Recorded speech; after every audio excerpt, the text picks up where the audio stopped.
अज्ञानतिमिरन्धस्य ज्ञानाञ्जनशलाकया चक्षुरुन्मिलितं येन तस्मै श्रीगुरवे नमः। श्रीचैतन्यमनोभीष्टां स्थापितं येन भूतले स्वयं रूपा कदा मह्यं ददाति स्वापदान्तिकं।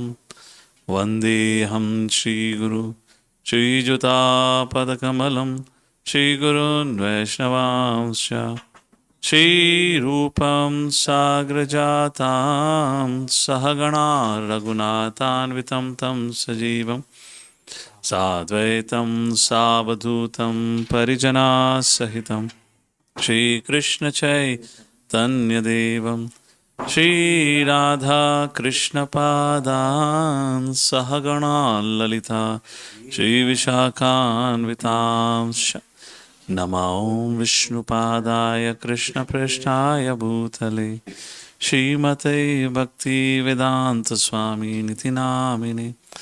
नमस्ते सरस्वते देवे गौरवाणी प्रचारिणे निर्विशेषशून्यवादी पाश्चात्य देशतारिणे। नमो महावदन्याय कृष्णप्रेमपदायते कृष्णाय कृष्णचैतन्य नामने गौतुसे नमः। वंशकल्पतरुभ्यश्च कृपा सिन्धुभ्य एव च पतितानां पावनेभ्यो वैष्णवेभ्यो नमो नमः। हे कृष्णा करुणा सिन्धु दीनबन्धु जगत्पते गोपेश गोपिका कांत राधा कांत नमोस्तुते। तप्त कांचन गौरांगी राधे वृंदावनेश्वरी वृषभानुसुते देवी प्रणमामि हरिप्रिये। जय श्री कृष्ण चैतन्य प्रभु नित्यानंद श्री अद्वैत गदाधर श्रीवासादि गौ भक्तवृंद। हरे कृष्णा कृष्णा कृष्णा हरे हरे हरे राम राम राम हरे हरे।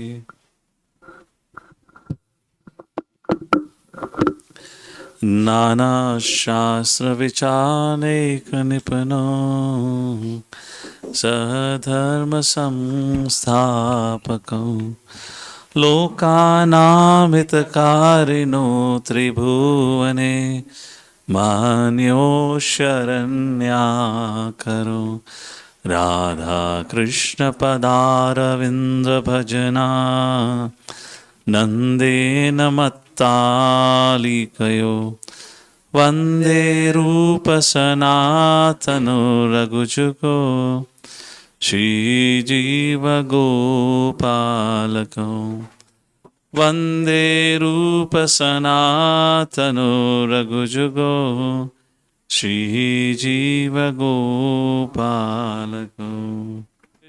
अन्याभिलाषिता शून्यं ज्ञानकर्मादिनाव्रतम्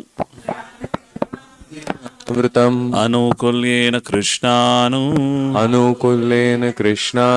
शीलनं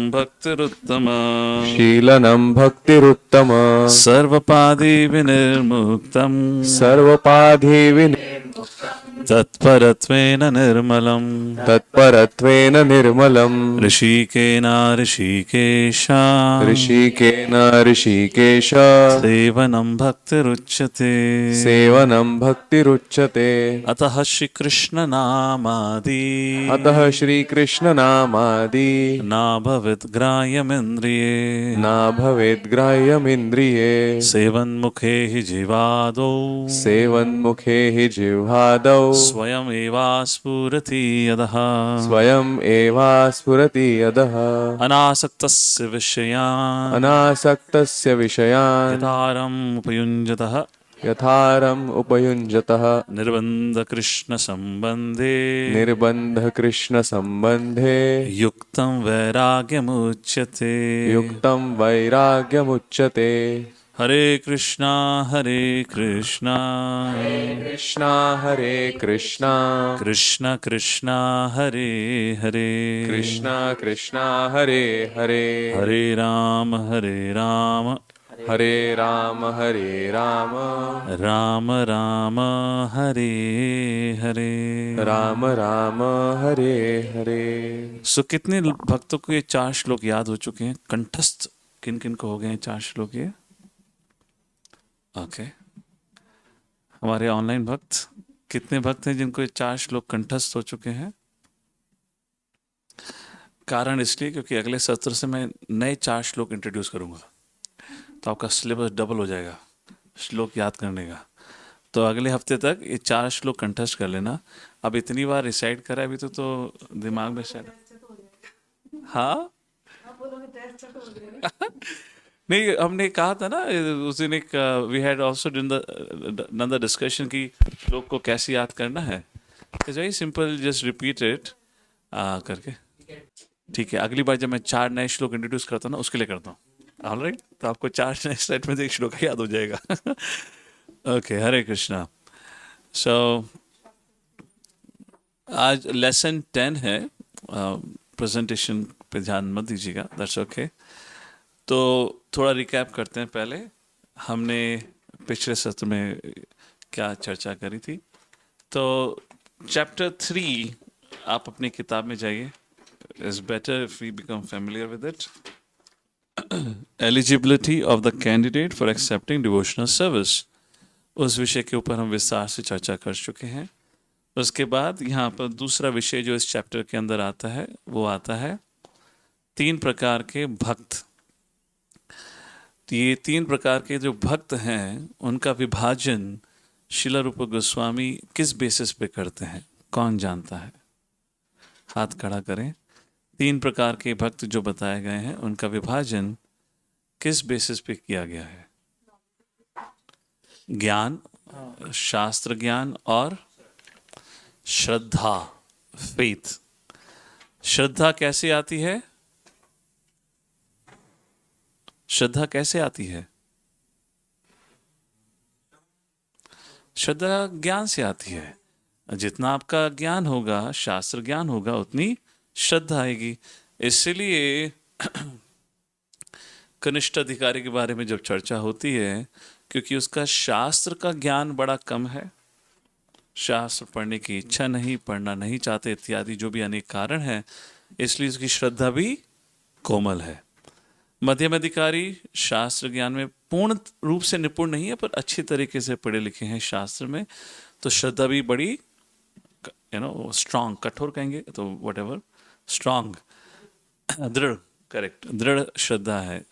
और तीसरा उत्तम अधिकारी जो पूर्ण रूप से शास्त्र के निष्कर्ष को समझते हैं, पूर्ण रूप से जानते हैं।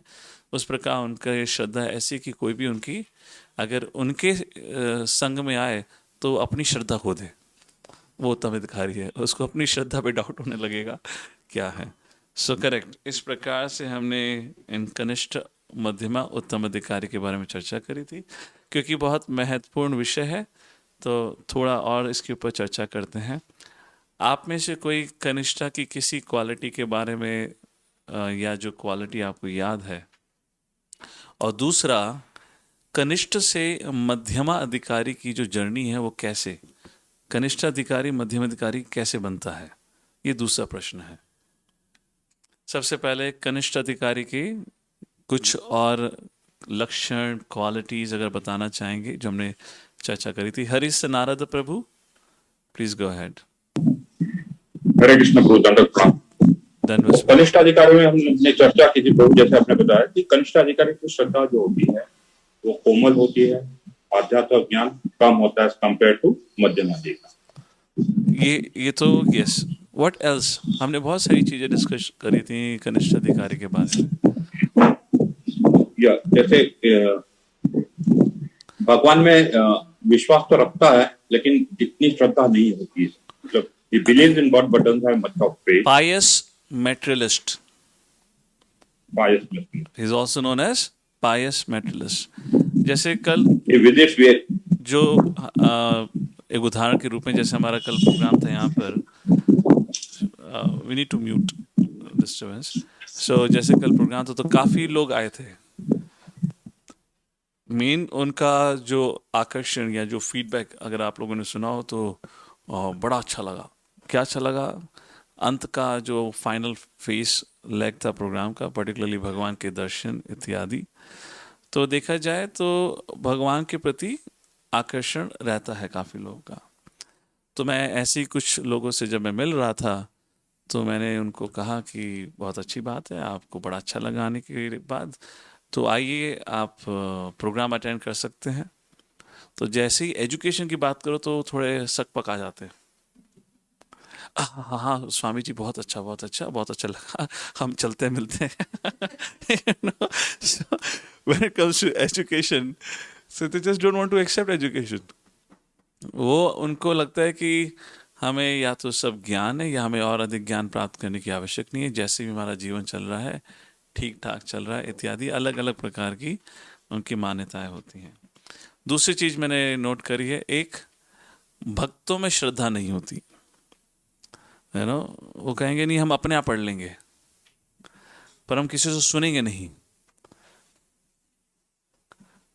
हम किसी से ज्ञान प्राप्त नहीं करेंगे। तो ये कुछ सब कनिष्ठ अधिकारी के लक्षण होते हैं।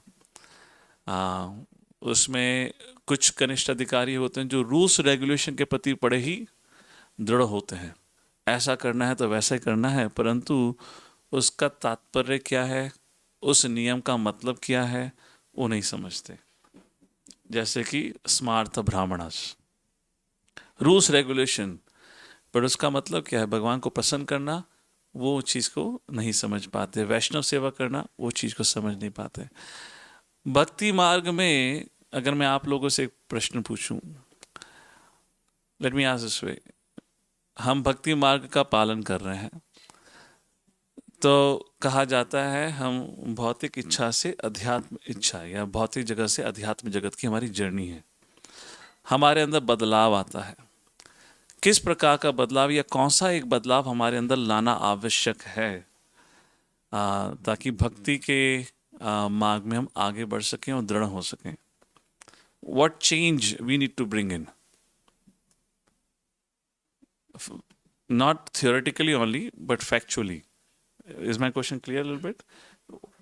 क्या भक्ति मार्ग इसलिए कह रहा हूँ कि वो ज्ञान मार्ग से अलग है। तो केवल ये मत कहिए कि शास्त्र अध्ययन करना, शास्त्र अध्ययन तो ज्ञानी भी करते हैं।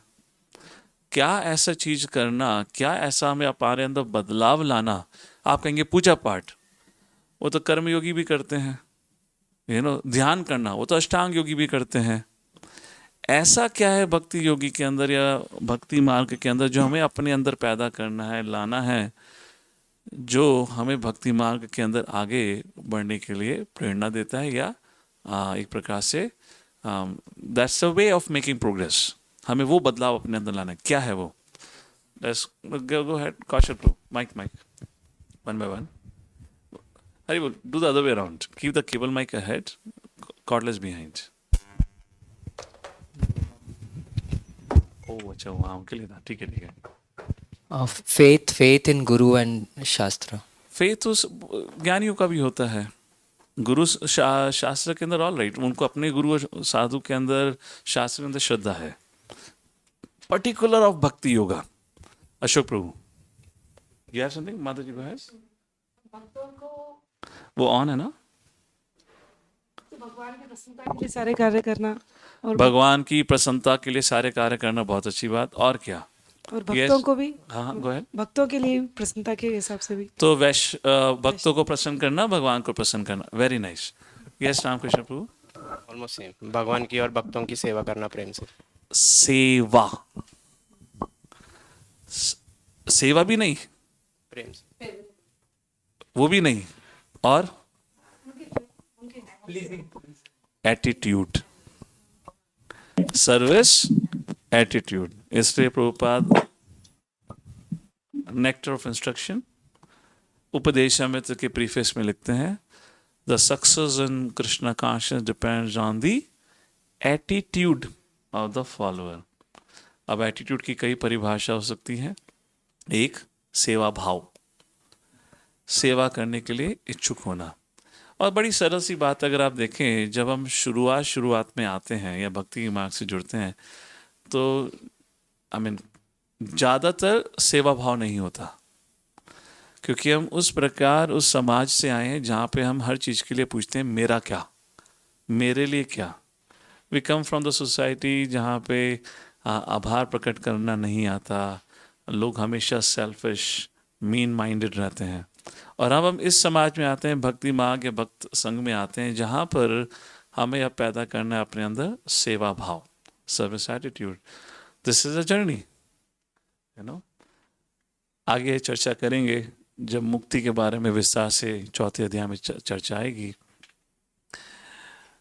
श्रीमती मदर लक्ष्मी वर्णन आता है श्री चैतन्य महाप्रभु और वेंकट भट्ट के संवाद का, जहाँ पर वेंकट भट्ट से श्री चैतन्य महाप्रभु पूछते हैं कि कृष्ण बड़े या विष्णु। तो वेंकट भट्ट कहते हैं भाई विष्णु बड़े, श्री संप्रदाय के अनुसार ये मान्यता है, फाइन। तो श्री चैतन्य महाप्रभु प्रश्न उठाते हैं, अरे अगर विष्णु सर्वश्रेष्ठ हैं तो फिर माता लक्ष्मी का वर्णन आता है शास्त्र में कि उनकी भी इच्छा थी कृष्ण के रासलीला में भाग लेने की। अगर विष्णु सर्वश्रेष्ठ तो माता लक्ष्मी विष्णु को छोड़ कृष्णा की लीला में क्यों भाग लेना चाहती?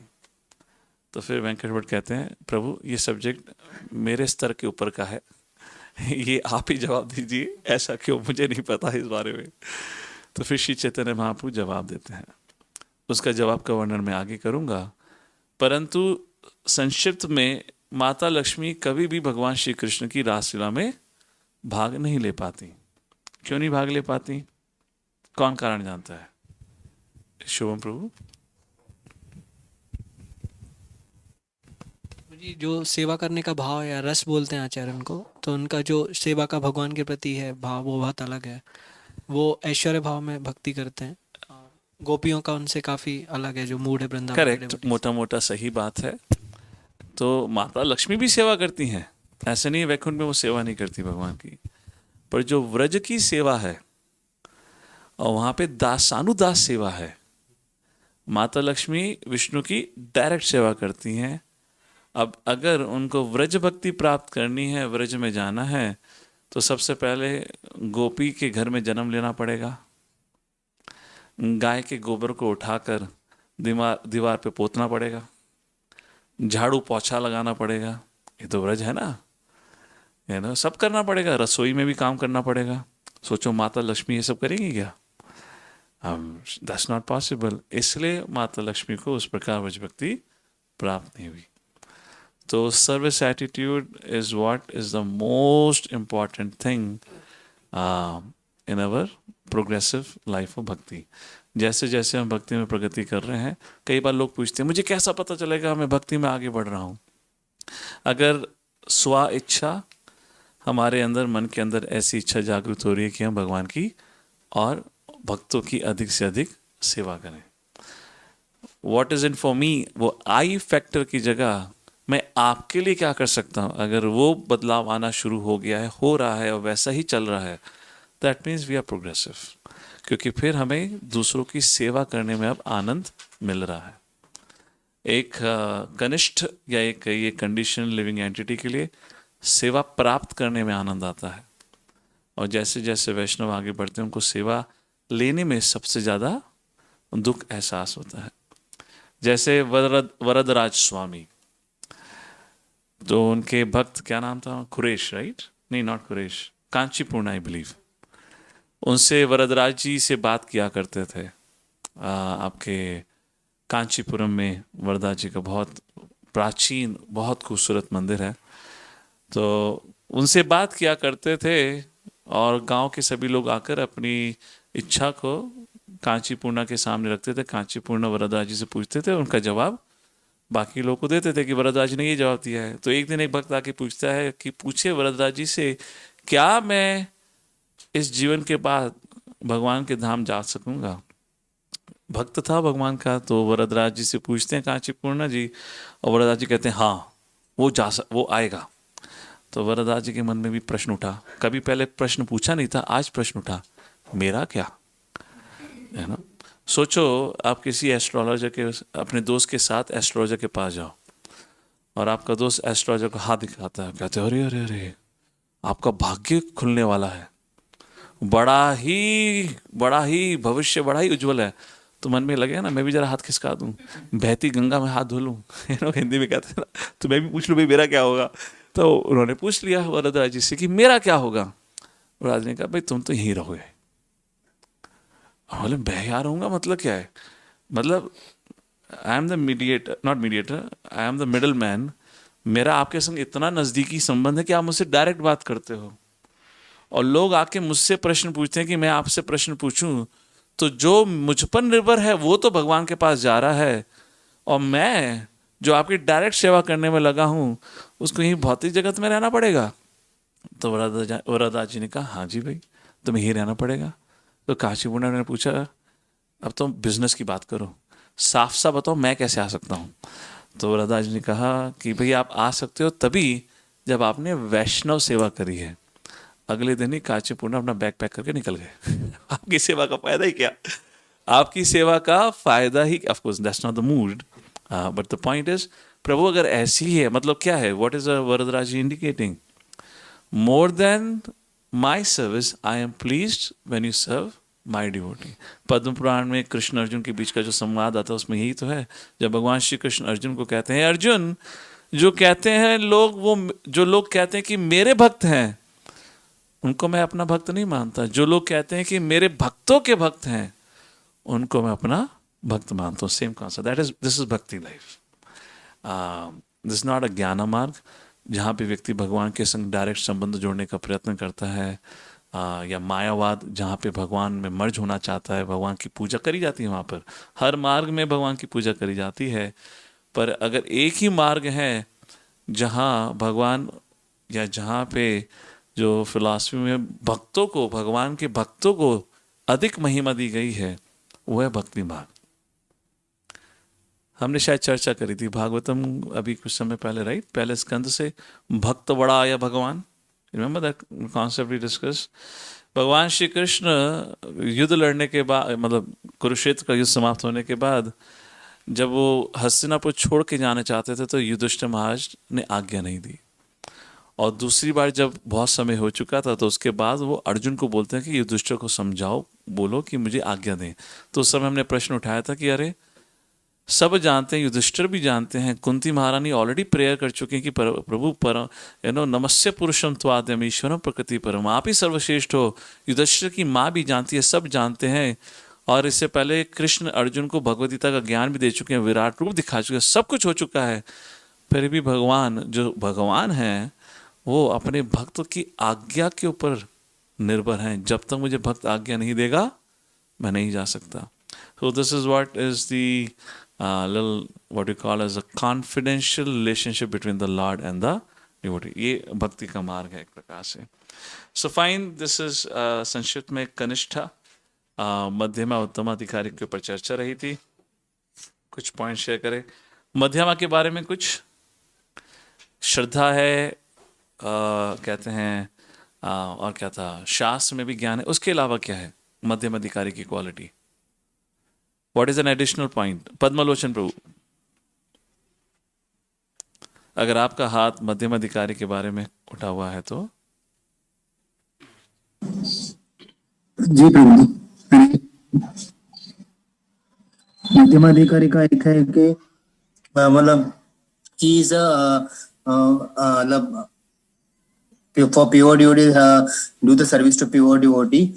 He is a helpful with having the differentiation of the four kinds of for pure devotee is doing service, and then for the friendly, for which is an equal in the knowledge, is friendly with them, who are then lower in the knowledge is compassionate to them, and who is मतलब द्वेषी है ही, जो द्वेषी हैं उनसे वो distance बनाकर रखते हैं, जो इनोसेंट हैं उनको कृपा देते हैं, उस प्रकार से मध्यम अधिकारी का वर्णन आता है। Correct, that's a point. and he has also जो आप इस समय, हाँ, जो आप इस समय कोट कर रहे हैं ना, वो एक्चुअली मध्यम अधिकारी के गुण नहीं है, वो एक्चुअली नारद मुनि का वचन आता है 4थे स्कंद में।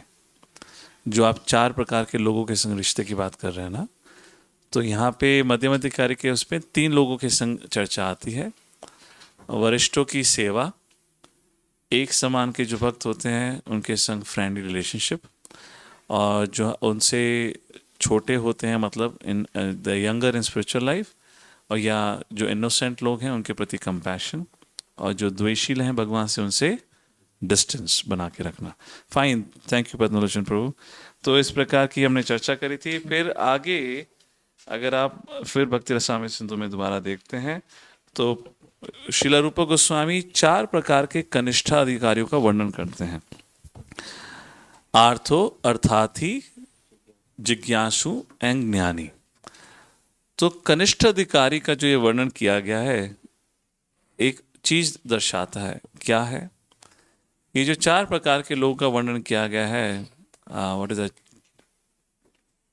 चतुर्विधा भजन्ते माम जना सुकृतनो अर्जुना। जना सुकृतनो अर्जुना, सुकृति। तो जो पुण्य लोग होते हैं वही भगवान की शरण लेने आते हैं। माना वो कनिष्ठ है, फिर भी उसको क्या कहा गया है? अधिकारी। वो सम्मान के लायक है। Very important point. हाँ, अधिकार। अधिकार का मतलब, अधिकारी का मतलब क्या? अधिकार होना, राइट? एक प्रकार का अधिकार होने से को अधिकारी कहा गया है। सो यहाँ पर फिर इन 4 प्रकार के लोगों का वर्णन आता है, आर्थो, अर्थार्थी, ज्ञानी और जिज्ञासु। तो आर्थो का मतलब क्या है? दुखी। अर्थार्थी का मतलब क्या है? जो धन की इच्छा रखता है। जिज्ञासु, जो मन में प्रश्न है, जीवन ऐसा क्यों? अथा तो भयानक जिज्ञासा। नो नॉट अथा तो भयानक जिज्ञासा, अथा तो ब्रह्म जिज्ञासा करने वाले। सामान्य व्यक्ति रखता है भयानक जिज्ञासा उसी के लिए, उन्हीं के लिए सोशल मीडिया ब्रेकिंग न्यूज़ बनाई गई है। और चौथा होता है ज्ञानी, जो बहुनाम जन्मनाम अंते ज्ञानवान मां प्रपदे के उसके प्रकार से वर्णन किया गया है। तो जो जिज्ञासु और जो ज्ञानी होते हैं, क्योंकि ज्ञानी मतलब ज्ञान है, जिज्ञासु इच्छुक है, तो इन लोगों का भक्त बनना, ये एक्चुअली कनिष्ठ अधिकारी नहीं है, प्री कनिष्ठ अधिकारी स्टेजेस हैं। ये अगर भक्त लोग का संग लेते हैं, भक्त संग मतलब भगवान का ज्ञान प्राप्त होगा, तो फिर भक्ति में प्रगति आसानी से कर सकते हैं।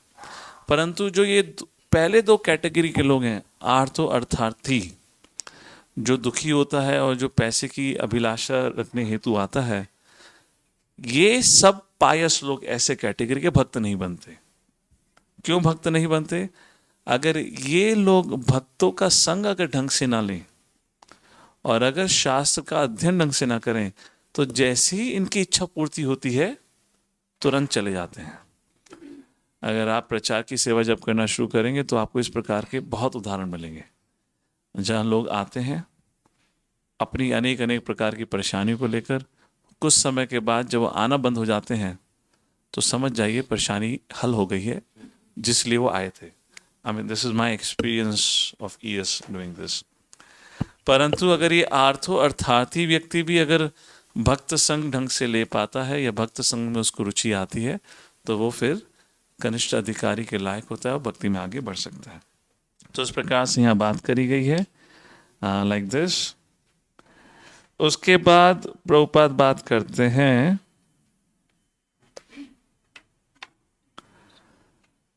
श्रील रूप गोस्वामी, फिर चर्चा करते हैं। We can read out from, कहाँ से पढ़ेंगे आप लोग? अपनी किताब में समझ आ रहे हैं कहाँ पे चर्चा चल रही है? अभी वो पैराग्राफ जो आपका हिंदी में क्या है जो आप पॉइंट करना पड़िए।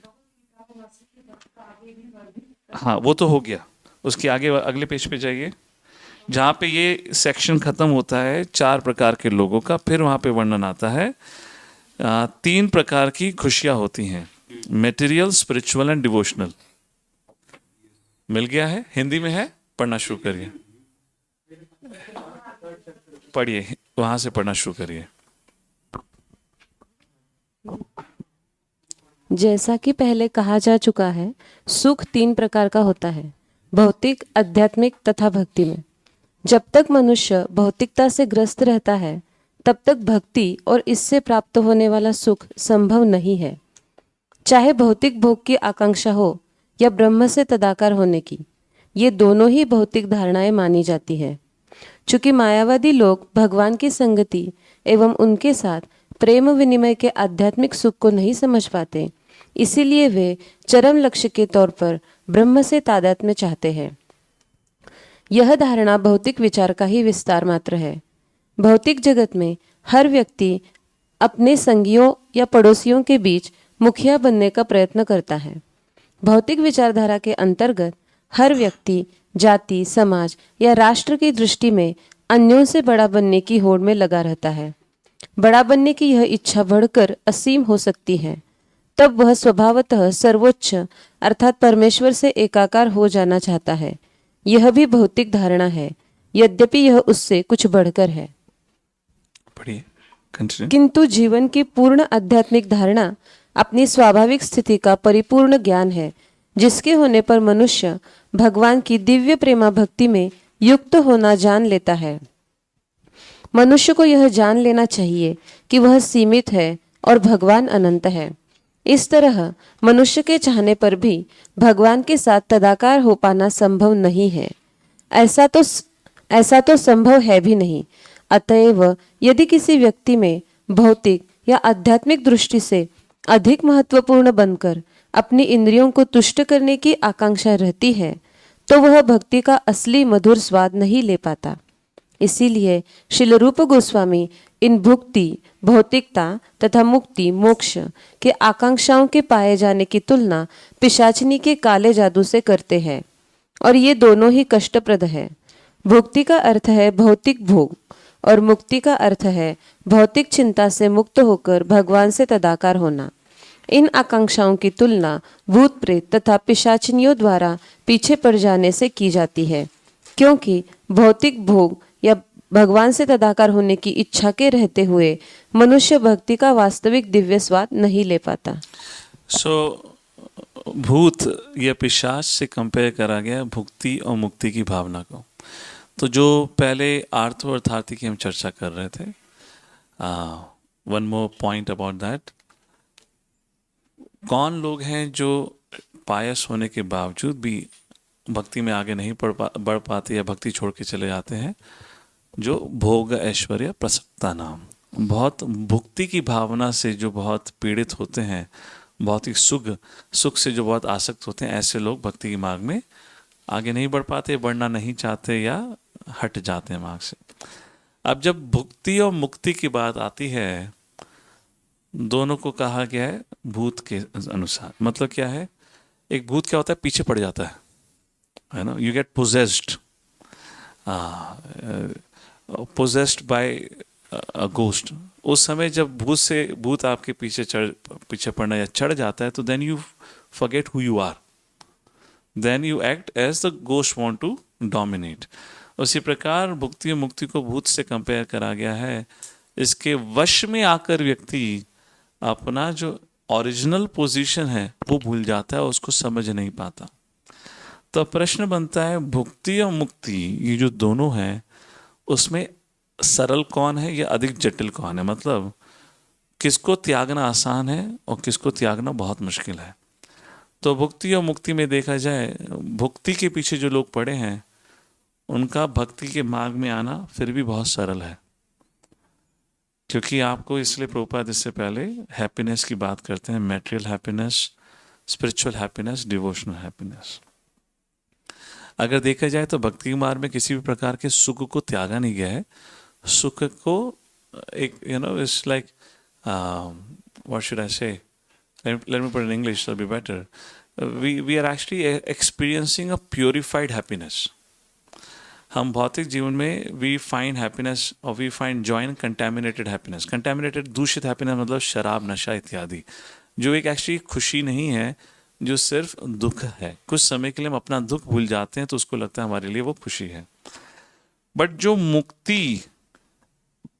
मुक्ति की भावना रखते हैं, पर्टिकुलरली सायुज्य मुक्ति, या जो मायावाद के कारण जो पीड़ित लोग हैं, उन लोग का भक्ति के मार्ग में आना बड़ा ही मुश्किल होता है, पर्टिकुलरली जो ज्ञानी होते हैं।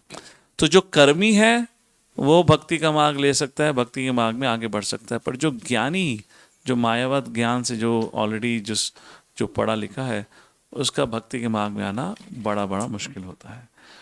अगर देखा जाए, जैसे कि एक समय की बात है, anyways let's not coat that example, but the point is, यहाँ पे अभी श्रील रूप गोस्वामी अब आगे भुक्ति से अधिक मुक्ति पे जोर देंगे और बताएंगे कि कैसे जो भक्त होता है कभी भी मुक्ति की आशा नहीं रखता, और कैसे भगवान की सेवा का जो आनंद है वो इतना अधिक है कि जो बची कुछ हमारी मुक्ति की आशा होती है वो भी समाप्त हो जाती है।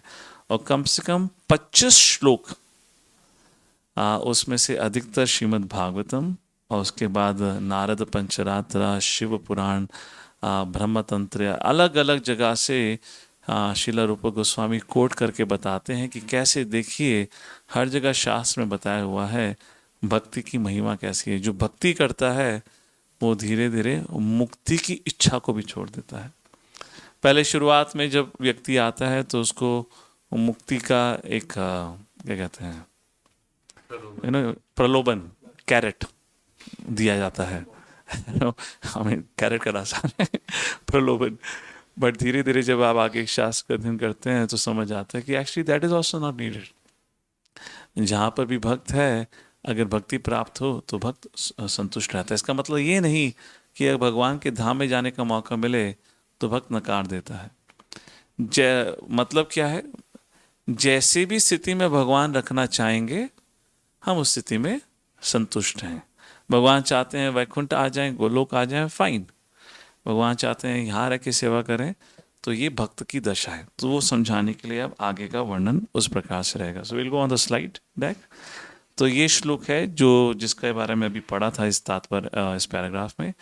भुक्ति मुक्ति स्पृहा यावत् पिशाची हृदि वर्तते तावद् भक्ति सुखस्यात्रा कथम अभ्युत्यतो भवेत्। इसके बारे में ऑलरेडी पढ़ चुके हैं, पिशाच के रूप में कहा गया है। तो श्रील रूप गोस्वामी ने भुक्ति और मुक्ति को भूत प्रेत विशाच से कंपेयर करा है, like that is being explained. तो इस प्रकार यहाँ आगे के अब जो पैराग्राफ्स हैं उसमें श्रील रूप गोस्वामी रेफरेंसेस देते हैं कि कैसे भक्त जो होते हैं मुक्ति की भावना को भी नकार देते हैं। So we can read out, in Hindi में है, पढ़ सकते हैं उसी के आगे वाला paragraph. somebody else can read।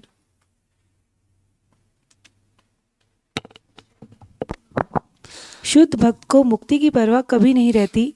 Chaitanya Mahaprabhu Krishna से प्रार्थना करते हैं, हे नंदलाल, मुझे ना तो अनेक अनुयायियों के रूप में कोई भौतिक सुख चाहिए, न प्रभुत संपत्ति का ऐश्वर्य, न सुंदर पत्नी, और न ही मुझे भवबंधन से मुक्ति चाहिए। मैं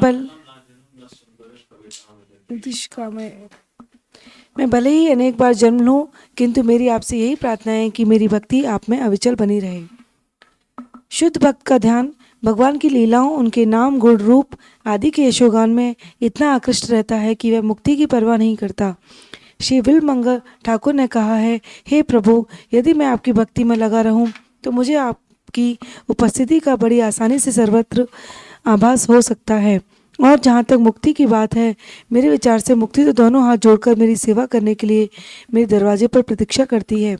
अतः शुद्ध भक्तों के लिए मुक्ति तथा आध्यात्मिक उत्थान अधिक महत्व नहीं रखते। Somebody else can read next।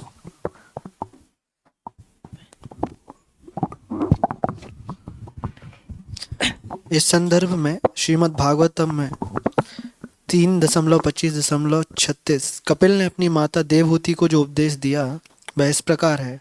हे माता, मेरे शुद्ध भक्त मेरे विभिन्न रूपों, मेरे मुख के सौंदर्य और मेरे मोहक शरीर की रचना को देखकर मोहित हो जाते हैं। मेरी हंसी, मेरी लीलाएं तथा मेरी चितवन उन्हें इतनी सुंदर लगती हैं कि उनके मन सदैव मेरे विचारों में तल्लीन रहते हैं और वे अपना जीवन मुझे पूर्णतया समर्पित कर देते हैं। यद्यपि ऐसे लोग किसी प्रकार की मुक्ति या भौतिक सुख नहीं चाहते, तो भी मैं उन्हें अपने परम धाम में अपना पार्षद बनाता हूँ। श्रीमद् भागवत का यह प्रमाण शुद्ध भक्तों को आश्वासन दिलाता है कि वे भगवान की संगति प्राप्त कर सकते हैं।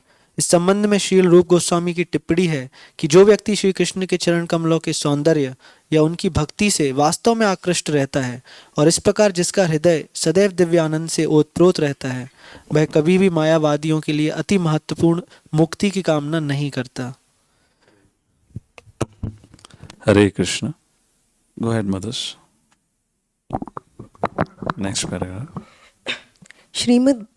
श्रीमद् भागवत में ही 3.4.15 एक अन्य मिलता जुलता अंश आता है जिसमें भगवान कृष्ण को संबोधित करते हुए उद्धव कहते हैं, हे प्रभु, जो लोग आपकी दिव्य प्रेम भक्ति में लगे हुए हैं उन्हें धर्म, अर्थ, काम तथा मोक्ष से कुछ भी लेना देना नहीं रहता। हालांकि वह इन विभिन्न स्रोतों से सुख की प्राप्ति बड़ी आसानी से कर लेते हैं। हे प्रभु, इन सब सुविधाओं के होते हुए भी मुझे ऐसा फल नहीं चाहिए। मेरी आपसे यही प्रार्थना है कि आपके चरण कमलों में मेरी अविचल श्रद्धा तथा भक्ति बनी रहे। कार्तिक का महीना चल रहा है। आप दामोदर अष्टकम डेली रिसाइट करते होंगे, तो वहाँ सत्यव्रत मुनि भी इसी प्रकार से कहते हैं चौथे स्टैंजा के अंदर, वरम देव मोक्षम न मोक्षम वदिम वा नाचन्यम वर्णेहम वारेशत अपिहा इदम ते वपुर्नाथा गोपाल बालम सदा मे मनस्या विराष्टम किमन्ये। वरम देवा, वर देवा, आप हर प्रकार के वर प्राप्त दे सकते हो। मोक्षम न मोक्षम वदिम वा, आप मोक्ष भी दे सकते हो, परंतु मैं मोक्ष नहीं चाहता। ना चान्य वर्णे हम वरेशद अपीहा इदम ते वपूर्णाता। तो क्या चाहते हो आप क्या चाहते हो? मैं क्या चाहता हूं? मैं चाहता हूं सदा में मनस्य, मेरे मन में हमेशा, अविराष्टम किम अन्य, जो आपके बाल गोपाल का जो स्वरूप है वृंदावन का, वो सदैव सदैव सदा में मनस्य मेरे हृदय में बना रहे, हृदय में लगा रहे। यही मेरी एक इच्छा है, मैं आपसे और कुछ नहीं चाहता। उसके बाद आगे 7वें श्लोक 7वें स्टैंजा में कहते हैं, कुबेरात्मजौ बद्धा मूर्तये वयद्वत् त्वया मोचितौ भक्ति भजौ कृतौ च तथा प्रेम भक्तिं स्वकं मे प्रयाच न मोक्षे ग्रहो में स्थिदामोदरे। तो यहाँ पे भी कहते हैं तथा प्रेम भक्तिम। हे प्रभु, जिस प्रकार से आपने नल कुबेरा मणिग्रीवा को आपने नारद मुनि के कर्ज से मुक्त करके अपना शुद्ध भक्त बनाया था, उसी प्रकार तथा प्रेम भक्ति स्वाकम में प्रयाचा, मेरी क्या इच्छा है? मैं चाहता हूं कृपा करके आप मुझे प्रेम भक्ति दें। ना मोक्ष ग्रहों में स्थित दामोदरेहा, एक बार फिर कहते हैं मुझे मुक्ति, मुझे इस प्रकार की कोई अभिलाषा नहीं है, सिर्फ मेरी एक ही इच्छा है। क्या? सिर्फ दामोदर के प्रति ये प्रेम भक्ति मेरे मन के अंदर आनी चाहिए। मैं किसी भी प्रकार की मुक्ति की इच्छा नहीं करता। इस प्रकार हमारे शास्त्रों में इस चीज पर जोर दिया गया है। और इसके बारे में जब ये चौथा अध्याय शुरू होगा, उसमें विस्तार से श्लोकों का वर्णन किया गया है। थोड़ा टेक्निकल लग सकता है। ये जो पूरा चैप्टर है, इसमें 2 चीज़ों पे चर्चा की गई है। एक, कैसे भक्त मुक्ति को भी नकार देते हैं, या ये कहिए मुक्ति भक्तों के द्वार पर खड़ी हुई रहती है पर भक्त उसकी तरफ देखते भी नहीं है। और दूसरी चीज़ जो आखिरी विषय है चैप्टर 4 का, जहाँ विषय उठता है कि कैसे भगवान श्री कृष्ण रसराज हैं। मतलब जब व्यक्ति भक्त भगवान विष्णु की आराधना करता है, तो हो सकता है कि वो भगवान श्री कृष्ण की भक्ति से आसक्त होकर, आकर्षण होकर भगवान श्री कृष्ण की भक्ति की तरफ चला जाए। जैसे बताया गया है, श्रील रूपा गोस्वामी, इंटरेस्टिंग डिस्कशन आता है कि हमारा भक्ति सीड जो है, प्रश्न उठता है, we are eternally a servant of the lord. जब इटर्नली सर्वेंट बोला गया और ये भी कहा गया कि हम पहले सेवक थे, अभी विमुख हो चुके हैं, यहाँ पर आए हैं, तो हमारा एक्चुअल अस्तित्व क्या था? What is original position? तो क्या हम वैकुंठ में थे, अयोध्या में थे, द्वारका में थे, मथुरा में थे, वृंदावन में थे, कहाँ थे हम? तो दो चीज़ें कही गई हैं, जिसका जैसा स्वरूप होता है वैसा ही रहता है। और दूसरी चीज श्रील रूपा गोस्वामी आगे कहते हैं, परंतु अगर कोई वैकुंठवासी रहा हो या कोई अयोध्यावासी रहा हो जहाँ भगवान राम की सेवा करते हो, तो पॉसिबल है कि वो भगवान श्री कृष्ण की भक्ति से आकर्षित होकर गोलोक वृंदावन के प्रति इच्छा भी पैदा कर सकते हैं। तो ये दोनों एक अलग ओरिजिनल, हरे कृष्णा, जो हमारी ओरिजिनल स्थिति है, जिस भी रूप में हम भगवान की सेवा किया करते थे, आप उसी में बने रहेंगे। और दूसरा ये कि भगवान श्री कृष्ण की सेवा के प्रति आकर्षण हो सकते हैं। हरे कृष्णा। जैसे माता लक्ष्मी का उदाहरण आता है, पर शास्त्र में कोई ऐसा उदाहरण नहीं है जो कृष्ण भक्ति कर रहा हो, सोच रहा हो यार बहुत हो गया, धूल मिट्टी में खेलते खेलते परेशान हो गया हूँ, थोड़ा अयोध्या में जाता हूँ, द्वारका में जाता हूँ, महल में रहूँगा, कंफर्ट में रहूँगा, ऐसा कोई उदाहरण नहीं आता। सो हम आगे जाके दो उदाहरणों का वर्णन करेंगे। माता लक्ष्मी की जो मैंने कहानी पूरी नहीं कही थी वो, और जो बृहद भागवत मृत में गोप कुमार की कहानी आती है उसके बारे में।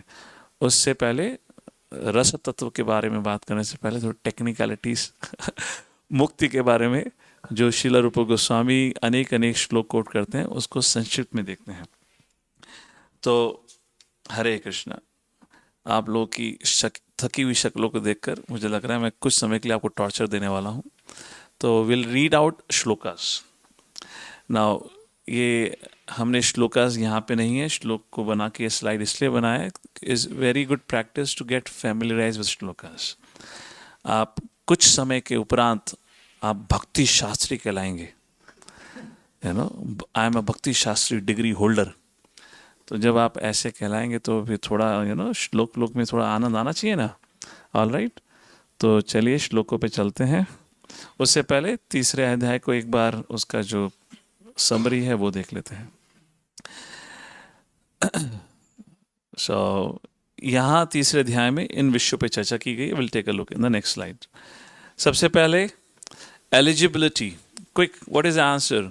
भक्ति करने के लिए एलिजिबिलिटी क्या है? सबसे पहले अट्रैक्शन, कोई ना कोई रुचि होनी चाहिए। वो अट्रैक्शन कहाँ से आती है? भक्तों की कृपा, एसोसिएशन, जिसके कारण भगवान की कृपा प्राप्त होती है, राइट। दूसरा, is knowledge and renunciation needed भक्ति के मार्ग में आगे बढ़ने के लिए? Yes, but not too much, वरना हृदय कठोर हो जाता है। Not a prerequisite, because too much of that makes hard hearted. Grades of eligibility to advance. So वैदिक साधना भक्ति मतलब वैदिक साधना भक्ति में हमारी प्रेरणा होती है गुरु का आदेश, शास्त्रों का आदेश, नियम, वो हमें इंस्पायर करते हैं भक्ति करने के लिए। और ये 3 प्रकार के ग्रेड से कहते हैं उत्तमा, मध्यमा, कनिष्ठ अधिकारी। फाइन। कनिष्ठ अधिकारी के कुछ लक्षण की जो बात करी थी, 4 प्रकार के लोग का वर्णन किया गया है। डिस्ट्रेस्ड, जिनको पैसे की आवश्यकता है। ध्रुव महाराज, उन्हें पैसे की जरूरत नहीं थी, उनको ब्रह्मांड की आवश्यकता थी। सॉरी, हाँ मैं गलत बोल गया। ध्रुव महाराज। इनक्यूजिटिव, शौनक आदि ऋषि, वाइस, 4 कुमार, ये उदाहरण प्रभुपाद यहाँ देते हैं। Who is the best of these? The wise man, the 4 Kumaras. Why? Services less motivated, वो सेवा इसलिए करने नहीं आते कि अपने जो उनके भौतिक कष्ट हैं उससे निवारण के लिए। दूसरा is they at least have a preliminary knowledge of शास्त्र। उस प्रकार से वाइस को सबसे सर्वश्रेष्ठ माना गया है। भक्ति, वैदिक साधा भक्ति में आगे बढ़ने के लिए क्या क्या कठिनाइयाँ होती हैं, क्या कठिनाइयाँ पैदा हो सकती हैं, या क्या कठिनाइयाँ क्या हैं जो हमें वैदिक साधना भक्ति करने से रोक सकती हैं या डिस्ट्रैक्ट कर सकती हैं? क्या चीज़ है? भुक्ति एंड मुक्ति, जिसका वर्णन श्रील रूप गोस्वामी ने करा उस प्रकार से। तो उसके बाद हमने चर्चा करी कि कैसे भक्त जो होते हैं वो भुक्ति और मुक्ति की भावना को भी नकार देते हैं। This are all examples given here. अब आपको जवाब देना है। वैदिक साधना भक्ति को शुरुआत करने के लिए क्या लगता है? अगर वैदिक साधना भक्ति स्टार्ट करनी है तो क्या आवश्यक है? स्टार्ट करने के लिए कृपा, mercy of devotees. Getting point? वैदिक साधना भक्ति में एडवांसमेंट करने के लिए क्या आवश्यक है? Knowledge. Lord mercy is always there, but हमें भी तो मेहनत करनी पड़ेगी। हमारी मेहनत है ज्ञान प्राप्त करना, knowledge. So maturing of knowledge, उसी के अनुसार हमारी श्रद्धा बढ़ती है। To practice pure devotional service, अगर हमें शुद्ध भक्ति का पालन करना है तो क्या आवश्यक है? Service attitude, yes. शुद्ध भक्ति का पालन करना है, क्या आवश्यक है? No desire then pleasing Krishna, अन्याभिलाषिता शून्यम ज्ञान कर्मादि। Liberation from worldly concept, all desires abundance, specially bhakti and mukti. इस प्रकार से ये यहाँ पर कंक्लूड होता है। So let's come to the chapter 4। तो यहाँ पर सबसे पहले श्रील रूप गोस्वामी बताते हैं कैसे श्रीमद् भागवतम को कोट करके 5 प्रकार की मुक्तियां होती हैं। सालोक्य सारष्टि सामेप्या, सारूप्यक्त्वम् अपि युत, द्यमानं न गृह्णन्ति, विनामसेवनं जनः। तो यहाँ पे कपिल देव कहते हैं जो मेरे शुद्ध भक्त होते हैं वो किसी भी प्रकार की मुक्ति को स्वीकारते नहीं। सालोक्य, सारष्टि, सामीप्य, सारूप्य और एकत्वम। अगर मैं उनको दूं भी तो उनकी इच्छा नहीं होती। तो प्रभुपाद तात्पर्य में लिखते हैं, कोई पढ़ना चाहेगा तात्पर्य? A pure devotee does not accept these 5 kinds of spiritual existence, even if they are offered, and he certainly does not hanker after material benefits, which are all insignificant in comparison with spiritual benefits. When Prahlad Maharaj was offered some material benefit, he stated, "My Lord, I have seen that my father achieved all kinds of material benefits, and even the demigods were afraid of his opulence, but still, in a second, you have finished his life and all his material prosperity." For a devotee, there is no question of desiring any material or spiritual prosperity. He simply aspires to serve the Lord. That is his highest Hare happiness. Krishna. तो भक्त particularly ये जो सायुज्य मुक्ति होती है, ये मैंने आज से आखिरी बार भी चर्चा करी थी, इसी के श्लोक के साथ पिछला सत्र समाप्त करा था। So again I am asking that question. भक्त सायुज्य मुक्ति पर्टिकुलरली क्यों नकारता है?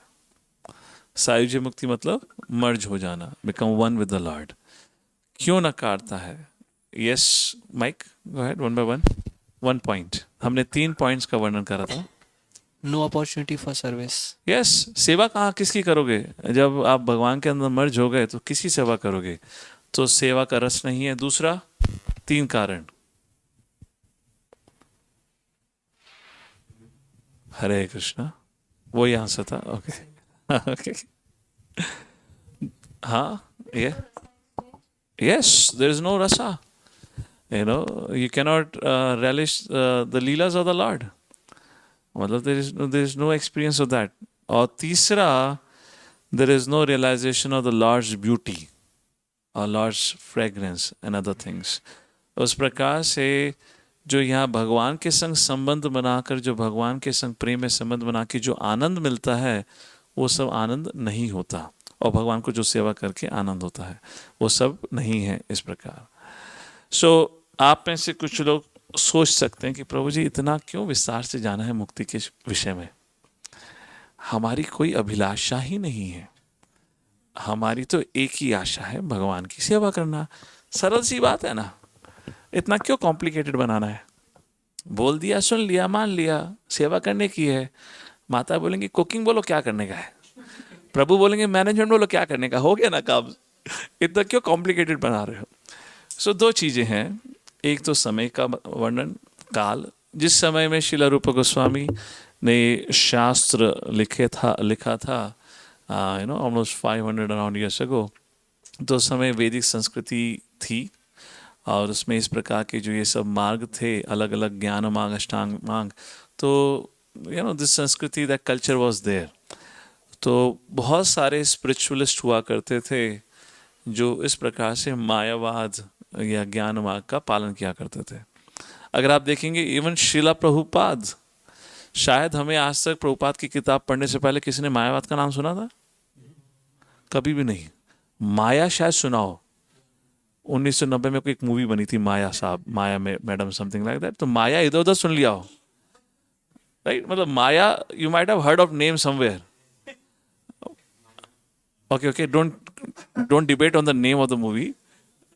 That's okay, whatever, right or wrong. But my point is, माया शब्द सुना है, मायावाद क्या है वो कभी नहीं सुना उस प्रकार से। तो कहने का तात्पर्य ये है, प्रभुपाद ने, जब हम यहाँ तक कि मायावाद भी नहीं जानते थे और जानते हैं, तो प्रभुपाद ने अपनी किताबों में इतना मायावाद के ऊपर क्यों जोड़ दिया? I'll kick the face of the Mayavadi with my boot.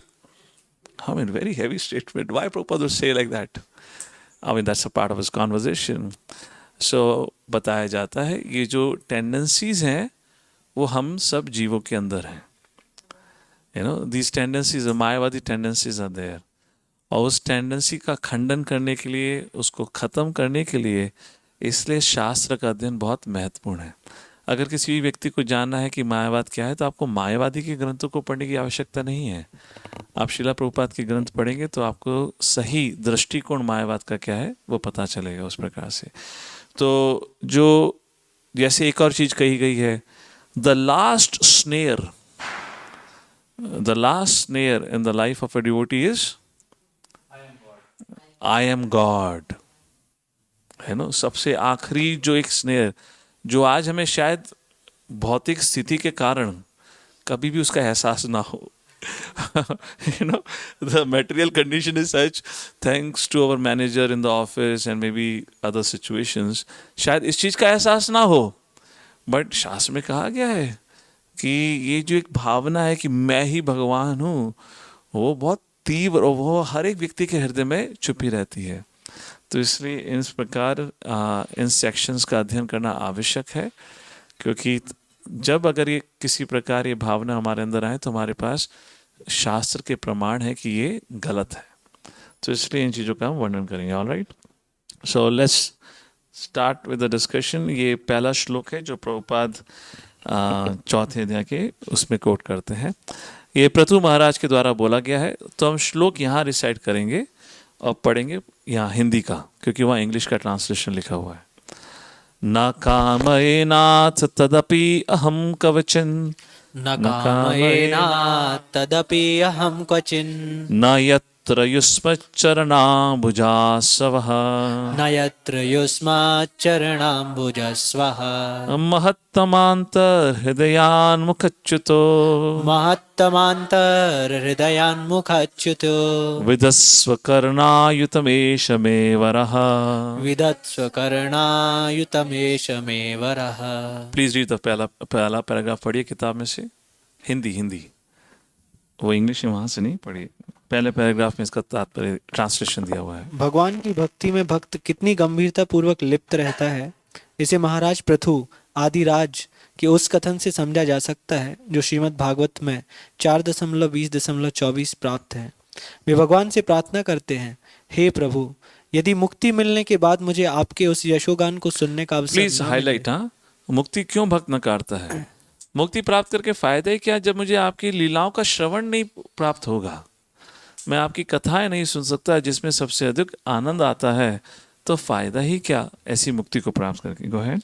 यदि मुक्ति मिलने के बाद मुझे आपके उस यशोगान को सुनने का अवसर ना मिले जिसे शुद्ध भक्तजन आपके चरण कमलों की प्रशंसा में अपने अंतस्थल से उच्चारण करते हैं, और यदि मुझे इस दिव्य आनंद का मधु प्राप्त करने का अवसर ना मिले तो मैं आपसे इस तथाकथित आध्यात्मिक उत्थान की अर्थात मुक्ति की याचना कभी नहीं करूंगा। मैं तो आपसे सदैव यही तो प्रार्थना क्या करूंगा। प्रार्थना करूंगा मैं? महत्तमांत हृदयम मुखच्युतो विदस्व करणायुतमेशमेवरा। कर्ण, मुझे कान चाहिए। कितने चाहिए? Millions and millions of years. भाई क्या 2 कान काफी नहीं है क्या सुनने के लिए? यस सुनो। तो यहाँ पे पृथु महाराज, इज इट वर्किंग? हरे कृष्ण। या I shall simply always pray unto you that give me millions of tongues and millions of ears. तो शिला विश्वनाथ चक्रवर्ती ठाकुर इस विषय में प्रश्न उठाते हैं, भाई क्यों पृथु महाराज को मिलियंस ऑफ ईयर्स क्यों चाहिए? और बहुत खूबसूरत बात लिखते हैं। वो कहते हैं क्यों कहा मिलियंस ऑफ ईयर्स? इसलिए I read out what he writes उनकी कमेंट्री में। Because of the infinite number of devotees talks about the qualities of the Lord. Many devotees in many places are speaking in glorification. So I cannot reject even one of those talks. तो मैं हर जगह जितना भी भगवान की कथा विश्व भर में जहाँ जहाँ चल रही है, मैं सब सुनना चाहता हूँ। उत्सुकता है मेरी ये। Out of great greed, I have a desire for an infinite number of years. अच्छा लगता है सुनकर। अब कैसे है वो पता नहीं, ये जो एक आसक्ति भगवान की लीला सुनने के प्रति बड़ा पॉइंट, इसलिए यहाँ पे ये बताया गया है। ऑल राइट, अगला paragraph. Let's have our online audience, अगर आप लोग पढ़ना चाहें तो सेकंड पैराग्राफ। ऑनलाइन ऑडियंस कोई पढ़ना चाहते हैं जिन्होंने अभी तक नहीं पढ़ा है, they can read it. Doctor Sachin Prabhu, my request है सब लोग पार्ट लीजिएगा, भाग लीजिएगा, ताकि आप थोड़े अलर्ट रहेंगे। ओके आपकी आवाज बिल्कुल भी नहीं आ रही सचिन प्रभु, अभी भी नहीं आ रही। आप अपनी साउंड को फिक्स करिए। आनंद प्रिया माता जी तब तक आप पढ़िए। उनका भी म्यूट आ रहा है, क्या चल रहा है? Wait a second, looks like हमारे यहाँ सिस्टम में कोई प्रॉब्लम है। हरी बोल। यस सॉरी, वो एक्चुअली आपकी तरफ प्रॉब्लम नहीं था, हमारा स्पीकर बंद हो गया था। ओके ठीक है सचिन प्रभु आप पढ़ लीजिए, उसके बाद माता जी पढ़ लेंगी। पढ़िए सचिन प्रभु। मायावादी लोग ब्रह्मा में तल्लीन होने की इच्छा करते हैं, किंतु अपना व्यक्तित्व न रह जाने से वे भगवान के यश का श्रवण तथा कीर्तन नहीं कर पाते। चूंकि उन्हें परमेश्वर के दिव्य स्वरूप का कोई अनुमान नहीं है, अतएव उन्हें भगवान के दिव्य कार्यकलापों की कीर्तन तथा श्रवण का अवसर प्राप्त नहीं हो पाता। दूसरे शब्दों में, जब तक मनुष्य मोक्ष से ऊपर नहीं उठ जाता, तब तक वह न तो भगवान के दिव्य यश का आस्वादन कर सकता है, न ही वह भगवान के दिव्य स्वरूप को समझ सकता है। तो अब श्रील रूप गोस्वामी इसी संदर्भ में एक और कोटेशन देते हैं, जो इस प्रकार है। युदुष्टजांशीति सुत स्वजनाथ दारान प्रार्थायां श्रियं सुरवरे सदयावलोकाम्। प्रार्थाय श्रियं सुरवरे सदायवलोकाम्। नयचन्नृपस्तद् उचितं महतां मधुत्वेत्। नैचन्नृपस्तदुचितं महतां मधुत्वेत्। सेवानुरक्तमनसाम् अभवोऽपि फल्गु।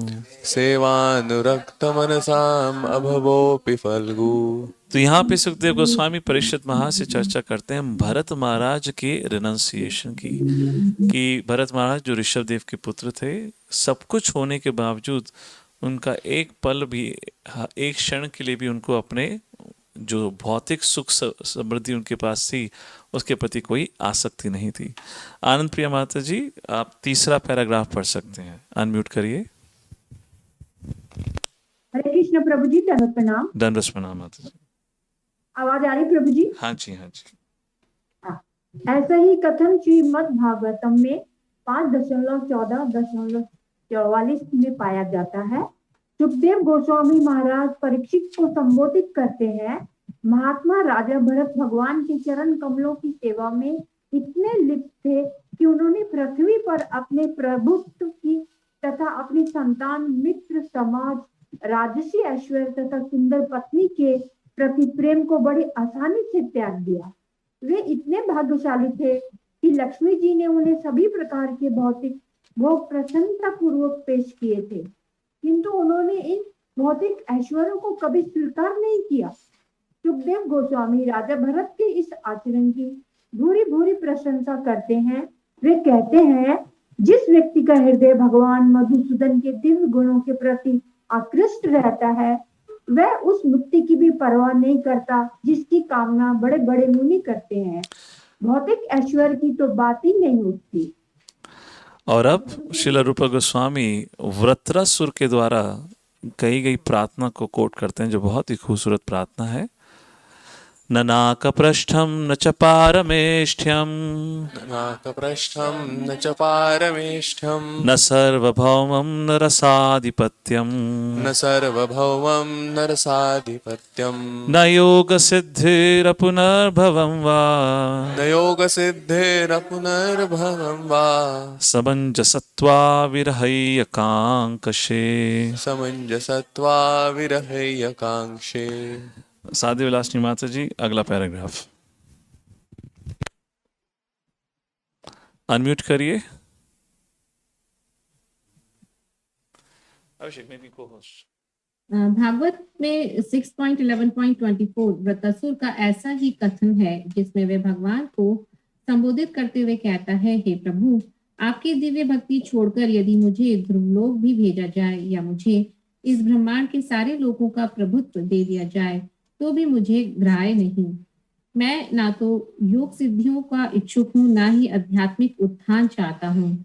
मुझे तो नित्य के लिए एकमात्र आपकी संगति तथा दिव्य सेवा चाहिए। ना प्रश्न उठता है, भाई ध्रुवलोक जाने में क्या प्रॉब्लम है? ध्रुवलोक में कौन है? भगवान ही तो है। तो कह रहे कि मुझे ध्रुवलोक में नहीं जाना। न नाक पृष्ठम, नाक पृष्ठम का मतलब ब्रह्मांड का सबसे top most, that is Dhruv planet, मुझे वहाँ नहीं जाना। न च पारमेष्ठ्यम, न सर्वभौम, पारमेष्ठ्यम ब्रह्मलोक, सर्वभौमम मतलब पृथ्वी, न रसाधिपत्यम, सर्वभौम मतलब मुझे पृथु महाराज जैसा भी राज्य नहीं चाहिए, न रसाधिपत्य मतलब रसाधिपत्य मतलब पताल लोक, लोअर प्लैनेट्स का भी राज्य नहीं चाहिए। न योग सिद्धि, ना ही मिस्टिक में मिस्टिक सिद्धीज जो हैं उनको प्राप्त करना है।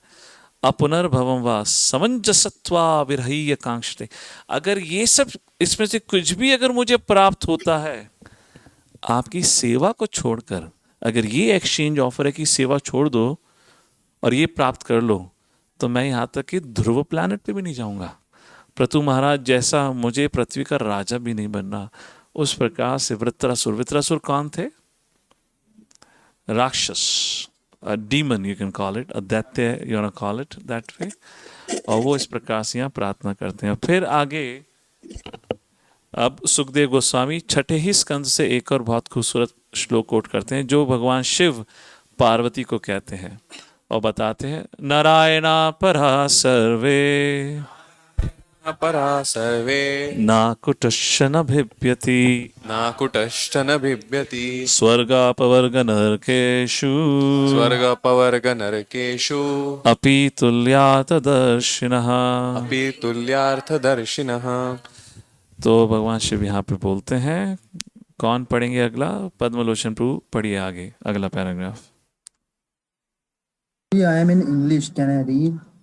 आई वुड प्रेफर ये हिंदी का है तो हिंदी में पढ़ा जाए, सो दैट्स माई रिक्वेस्ट, क्योंकि जो लोग सुन रहे हैं ना उस प्रकार से। सो किसी और भक्त के पास हिंदी का है तो पढ़ सकते हैं। पूर्वी माता जी प्लीज गो हेड। हरे कृष्ण। हरे कृष्ण प्रभु जी, धन्यवाद। धन्यवाद प्रणाम। इस कथन की पुष्टि भगवान शिव द्वारा श्रीमद् भागवतम में 6.17.28 की गई है, जहां वे सती से ये कहते हैं, हे सती, जो लोग नारायण कृष्ण के भक्त हैं वे किसी से डरते नहीं। यदि उन्हें स्वर्गलोक भेजा जाता है या उन्हें भव बंधन से मुक्ति मिल जाती है या उन्हें नारकीय जीवन बिताने के लिए नीचे धकेल दिया जाता है, तो भी वे किसी स्थिति से डरते नहीं। नारायण के चरण कमलों की शरण ग्रहण करने के कारण इस संसार का कोई भी पद उनके लिए किसी दूसरे पद से ही समान है, पद के ही समान है। तो बस कुछ समय पहले ही माता पार्वती ने चित्रकेतु महाराज को, जो भगवान के शुद्ध भक्त बन चुके थे नारद मुनि और अंगिरा मुनि की कृपा से, और अपने वो एक प्रकार से भौतिक जीवन से मुक्त हो चुके थे, तो छठे स्कंद में वर्णन आता है कि कैसे माता पार्वती को लगा कि चित्रकेतु महाराज ने भगवान शिव के प्रति अपराध करा है, जो कि शिव जी के अनुसार अपराध नहीं था, परंतु ये कन्फ्यूजन होने के कारण माता पार्वती चित्रकेतु महाराज को श्राप दे देती हैं कि अभी तुम्हारी हिम्मत कैसे हुई सबसे सर्वश्रेष्ठ भगवान शिव को जो पूरे ब्रह्मांड में पूजे जाते हैं, तुम्हारा जैसा एक सामान्य व्यक्ति शिव जी को सिखा रहा है वैराग्य का मार्ग कैसे होता है, उनको शिक्षा दे रहे हो, तो मैं तुम्हें अभी श्राप देती हूँ कि आप राक्षस प्रवृत्ति में जन्म लें। तो वही चित्रकेतु महाराज का अगला जन्म होता है वृत्रासुर के रूप में। तो चित्रकेतु महाराज को जैसे ही श्राप मिलता है, वो अपने प्लेन में जहाँ पे स्थित थे वहाँ से नीचे उतर कर माता पार्वती को प्रणाम करते हैं और माफ़ी मांगते हैं, उनके द्वारा इस प्रकार से गलती हुई है, और कहते हैं माता पार्वती आपकी जैसी इच्छा है मैं उसको स्वीकार करने को तैयार हूँ। और माता पार्वती इस प्रकार के व्यवहार को देखकर बड़े ही सरप्राइज हो जाती है, अरे ये कैसा। तो उस समय भगवान शिव जी भक्तों का गुणगान करना शुरू करते हैं, कहते हैं हे पार्वती, पूरे ब्रह्मांड में सबसे खूबसूरत अगर कोई स्त्री या खूबसूरत या ब्यूटी अगर कहा जाता है वो है आप पार्वती, परंतु आज आपकी खूबसूरती भक्त के खूबसूरत व्यवहार के सामने फीकी पड़ चुकी है। तो उस संदर्भ में ये श्लोक कोट करा गया है, जो भगवान के भक्त होते हैं नारायण परह, जिनकी गति, जिनका शेल्टर, क्या कहेंगे हिंदी में, आश्रय केवल नारायण या भगवान होते हैं, नारायण परहा सर्वे, उनको किसी भी प्रकार का विभ्यति, भय या चिंता नहीं होती। स्वर्ग में भी जो अपवर्ग या अपवर्ग मीन्स भौतिक जगत के परे या नरक में, वो सभी जगहों को एक समान देखते हैं। ये है भक्त की स्थिति इस प्रकार से। उसके बाद आगे ये एक और श्लोक कोट करा गया है रूप गोस्वामी के द्वारा, जो छठे स्कंद का ये आखिरी चैप्टर, जिसका शीर्षक है दिति वाउस टू किल इंद्रा। उस प्रकार से वहाँ पे इंद्र जब पकड़े जा चुके हैं दिति के द्वारा, that's a story, I am not going to details. तो उस समय इंद्र बोलते हैं और कहते हैं आराधनम भगवता यमाना निराशिषः, सॉरी दिस इज 2 लाइन, आराधनम भगवता यमान निराशिषः इहमान निराशिषः ये तु नैच्छन्त्यपि परम ते स्वार्थ कुशला स्मृतः। नेक्स्ट पैराग्राफ प्रीति माता जी।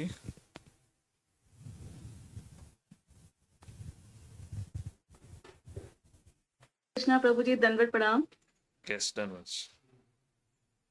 श्रीमद् भागवतम में 6.18.74 में स्वर्ग के राजा इंद्र का ऐसा ही कथन है। इंद्र अपनी माता दिति से कहते हैं, हे माता, जो व्यक्ति सभी प्रकार की इच्छाओं को त्याग कर भगवान की भक्ति में ही लगे हुए हैं, वे अपने स्वार्थ को जानते हैं।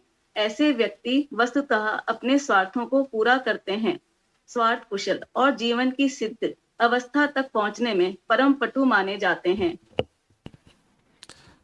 हरे कृष्णा। उसके बाद आगे एक और श्लोक कोट करते हैं प्रहलाद महाराज का, जो कि 7वें कैंटो में आता है, और कहते हैं तुष्टे च तत्र किम अलभयम अनंताद्य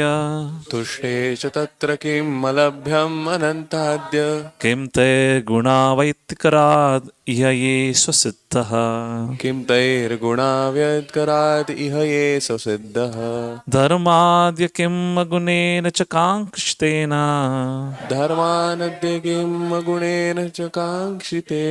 सारं जुषां चरणयोर उपगायताम्।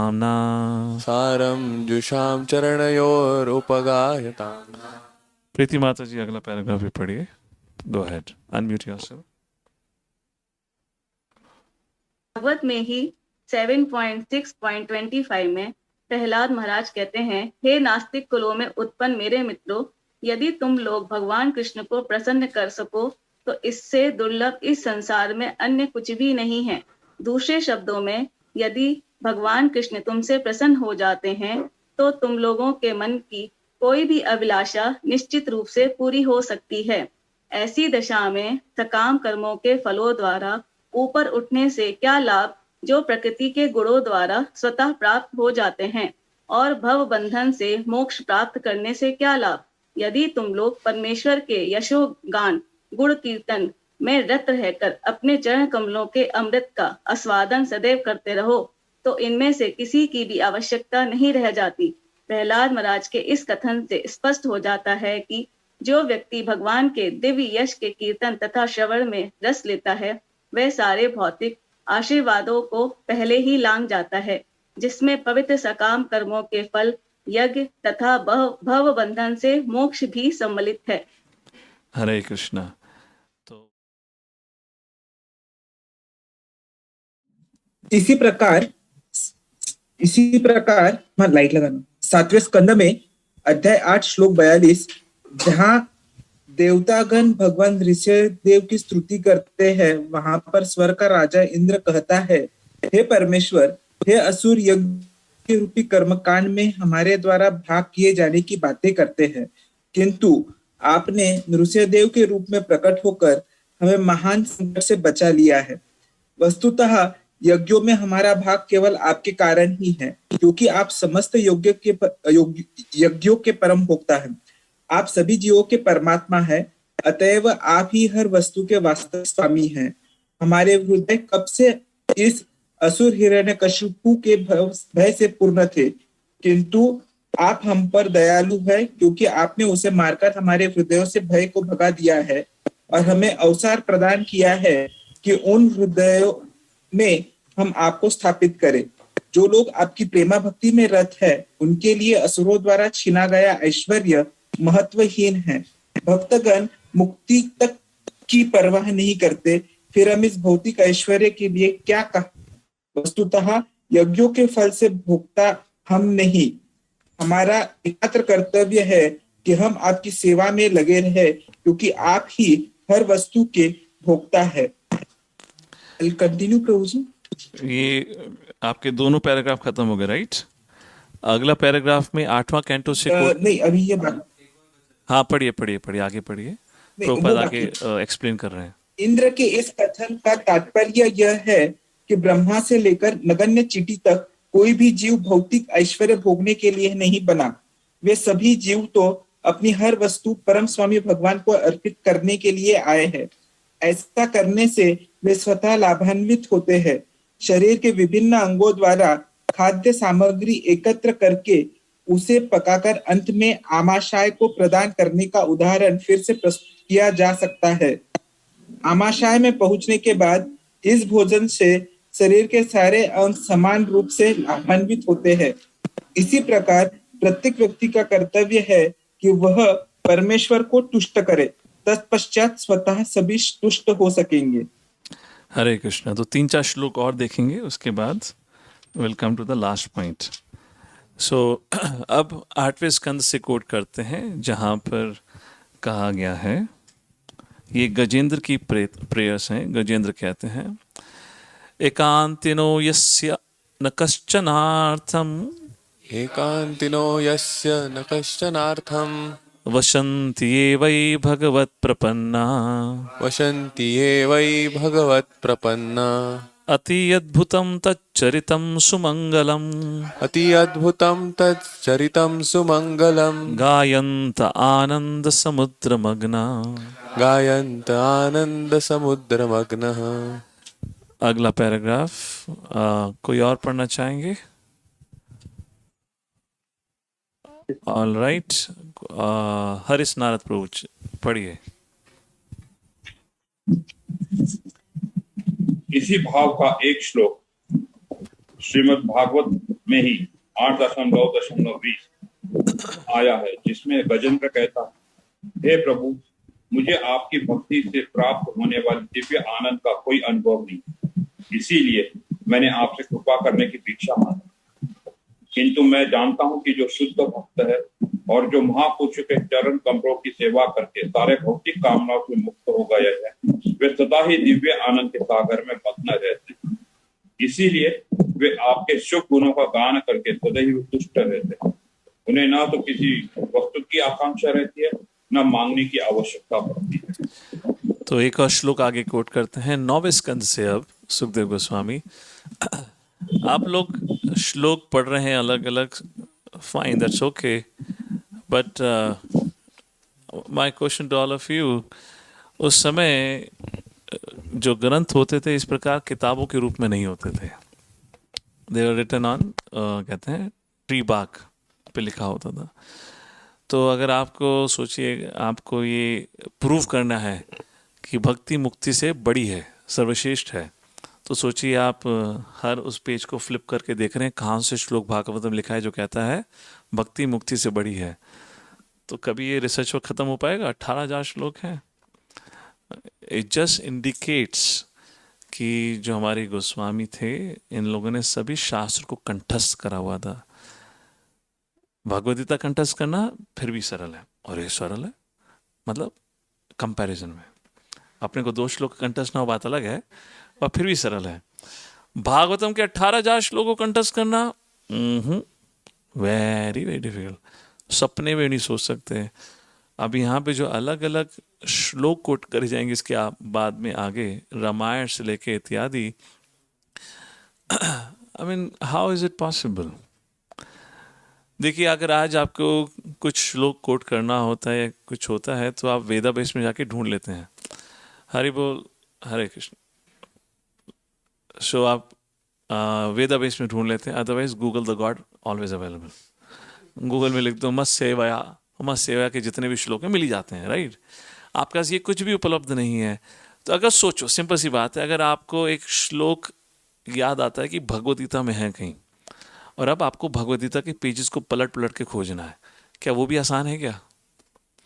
Can you really do that? बहुत मुश्किल है। जब पेजों को पलटना हमारे लिए मुश्किल हो रहा है तो इमेजिन ट्री बार्क को फ्लिप करना कितना मुश्किल होगा।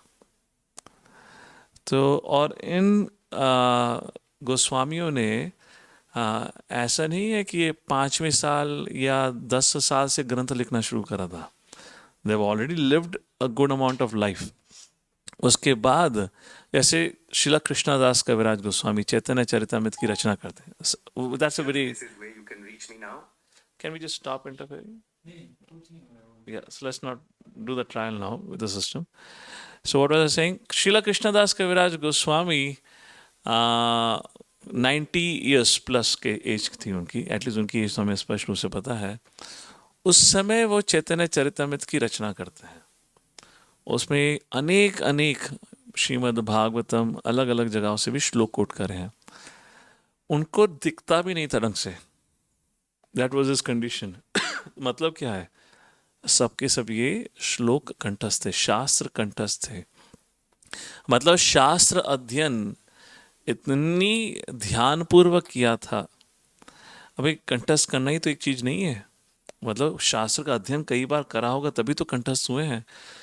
अगर ऐसा व्यक्ति कोई शास्त्र का निष्कर्ष देता है तो इसका मतलब कुछ उसका वैल्यू है।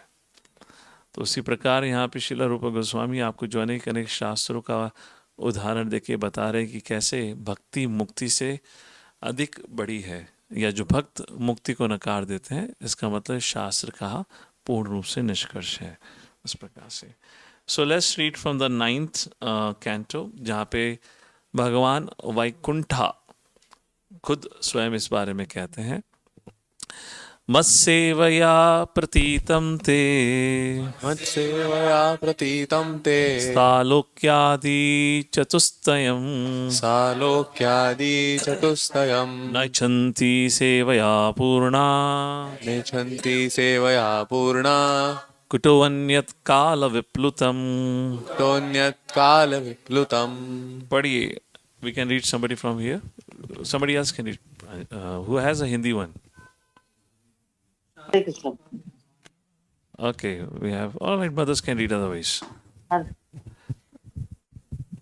Hare Krishna. हरे कृष्ण। हरे कृष्ण। कौन बोल रहे हैं ऑनलाइन? हाँ, आचार्य। हाँ बोलिए सत्यनारायण बोलिए, दत्त। पढ़िए प्रभु जी। हाँ हाँ मैं दंडवत प्रणाम प्रभु जी। हाँ जी, हाँ जी, दंडवत भागवत में प्रणाम। ही 9.9.4.67 वैकुंठनाथ दुर्वासा मुनि को इस तरह उत्तर देते हैं, मेरे शुद्ध भक्त सदैव भक्ति में लगे रहने के कारण संतुष्ट रहते हैं, इसलिए वे 5 प्रकार की मुक्त अवस्थाओं की भी आकांक्षा नहीं करते। यह है 1 तादात्म्य सायुज्य, 2 मेरे लोक में वास करना सालोक्य, 3 मेरे ऐश्वर्य की प्राप्ति सार्ष्टी, 4 मेरे स्वरूप की प्राप्ति सारूप्य, 5 मेरे सानिध्य प्राप्त करना सामीप्य। अतएव जब वे इन मुक्त अवस्थाओं में रुचि नहीं रखते तो आप समझ सकते हैं कि भौतिक ऐश्वर्य या भौतिक मोक्ष के लिए उनमें कितनी कम परवाह होगी। हरे कृष्णा। हम आज का आखिरी श्लोक पढ़ेंगे, उसके बाद will come to the conclusion. नाग पत्नी के द्वारा 10वें स्कंद में श्लोक आता है, न नाक पृष्ठम न च सर्वभौमम न पारमेशम न रसाधिपत्यम न योग सिद्धि पुनर्भवम वा वाश्चन्ति यत्पादरजा प्रपन्ना। So, Tarun Nityanand Prabhu and Mataji, go ahead, read the next paragraph. हरे कृष्णा प्रभु जी, दंडवत प्रणाम। नाग पत्नियों द्वारा ऐसी ही प्रार्थना मिलती है। श्रीमद् भागवत 10.16.37। नाग पत्नियां कहती हैं, हे प्रभु, आपके चरण कमलों की धूलि अत्यंत अनूठी है। जिस व्यक्ति को इस धूलि को प्राप्त करने का सौभाग्य प्राप्त हुआ है, वह स्वर्गलोक सभी लोकों पर अधिपत्य, योग सिद्धि हो अथवा भवसागर से मोक्ष की भी परवाह नहीं करता। दूसरे शब्दों में, जो व्यक्ति आपके चरण कमलों की धूलि की पूजा करता है, वह अन्य सिद्धियों की रंच मात्र भी परवाह नहीं करता। हरे कृष्णा। सो इसके आगे भी श्रील रूप गोस्वामी कंटिन्यू करते हैं और उदाहरण देते हैं श्लोकों का। तो आप एक पेज को छोड़ के अगले पेज पे जाएंगे तो फिर वहाँ पे श्रील रूप गोस्वामी पद्म पुराण में दिया हुआ ये दामोदर अष्टकम कोट करते हैं, जो मैंने 2 श्लोक पहले पढ़े थे, श्लोक संख्या 4 और 7वां दामोदर अष्टकम का। तो अगले 2 पेजों में श्रील प्रभुपाद उस विषय के ऊपर चर्चा करते हैं, संक्षिप्त में कहानी बताते हैं कि क्या कहानी थी, किस प्रकार से ये श्लोक बोले गए हैं। उसके बाद अगर आप आगे देखते हैं तो फिर श्रील रूप गोस्वामी हया शीर्ष पंचरात्रा से कोट करते हैं।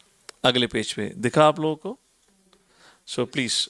हया शीर्ष पंचरात्र में एक पद्यांश आया है। कितने लोगों ने नाम सुना इसका? तो पहली बार सुन रहे हैं हम लोग। हे प्रभु, हे भगवान, मुझे ना तो अपने धार्मिक जीवन के परिणाम के रूप में कोई वर चाहिए, ना कोई आर्थिक विकास चाहिए, ना मुझे इंद्रिय तृप्ति की लालसा है, ना मुक्ति की। मैं तो आपके चरण कमलों का नित्य सेवक बनने की प्रार्थना करता हूँ। आप मुझे यह वर देकर अनुग्रहित करें। और फिर हय शीर्ष पांचरात्र को कोट करते हैं कि वहाँ पे नरसिम्हदेव और प्रहलाद महाराज का संवाद आता है, जहाँ प्रहलाद महाराज नरसिम्हदेव से कहते हैं और बोलते हुए वो हनुमान जी का उदाहरण कोट करते हैं। 4थी लाइन में बताया हुआ है जहाँ पे हनुमान जी का उदाहरण प्रकट किया गया। Please read. उसी Hayashirsha Pancharatra read from the 4th line जहाँ पे हनुमान जी का उदाहरण दिया हुआ है।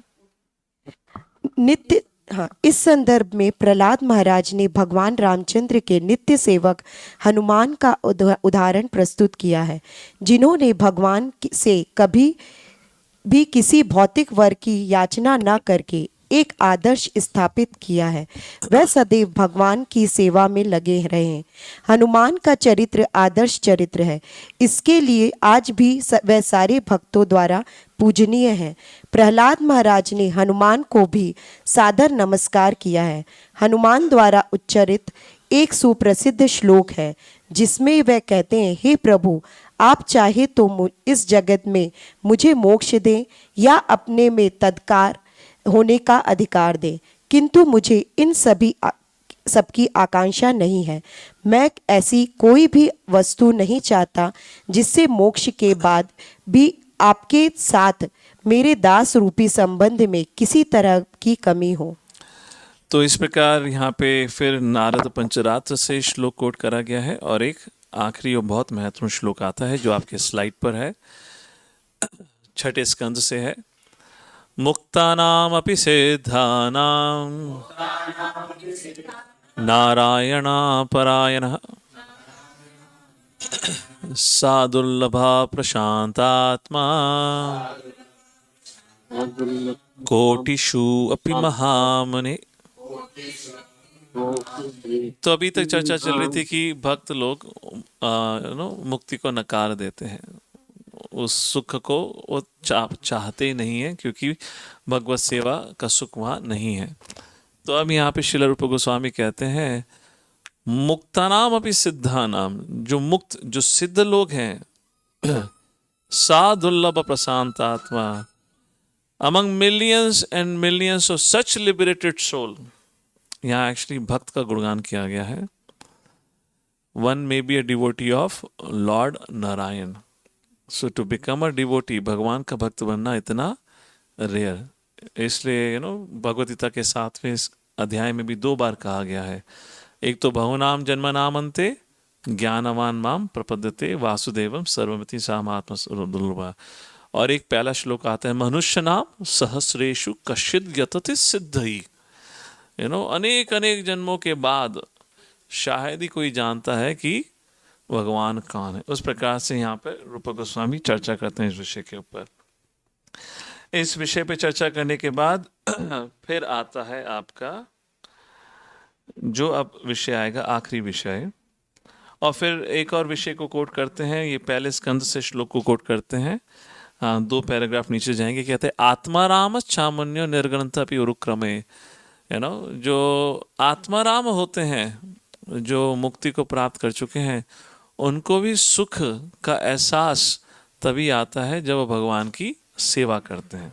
इस प्रकार से ये मुक्ति के विषय को स्पष्ट करते हुए ये विषय यहाँ समाप्त होता है। Now let's come to the last part, that is Vaikuntha से कृष्ण लोक तक का रास्ता। तो अब हम किताब से पढ़ेंगे।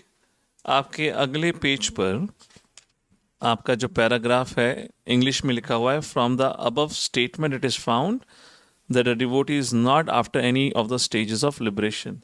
हिंदी की किताब में मिला है आपको वो पॉइंट, आपके आखिरी पेज में है। यस प्रभु। उपयुक्त कथन से पता चलता है। ऑल राइट, सो सचिन प्रभु आपने पहले खोजा है तो पढ़ लीजिए, आप ही पढ़िए पढ़िए। उपयुक्त कथन से पता चलता है कि भक्त मुक्ति की किसी भी अवस्था के पीछे नहीं पड़ता। मुक्ति की 5 अवस्थाएं हैं जिनकी विवेचना पहले की जा चुकी है। भगवान से तदात्म्य सायुज्य, भगवान के ही लोक में वास सालोक्य, भगवान जैसा स्वरूप प्राप्त करना सारूप्य, भगवान जैसा ऐश्वर्य प्राप्त करना साक्षी, एवं 5वां भगवान का निरंतर सानिध्य प्राप्त करना सामीप्य। मुक्ति की इन 5 अवस्थाओं में से भगवान से तदात्म्य अर्थात सायुज्य किसी स्थिति में भक्त को स्वीकार्य नहीं। अन्य 4 अवस्थाएं भी भक्तों द्वारा वांछित नहीं होती, तो भी ये भक्तों के आदर्शों के प्रतिकूल नहीं है।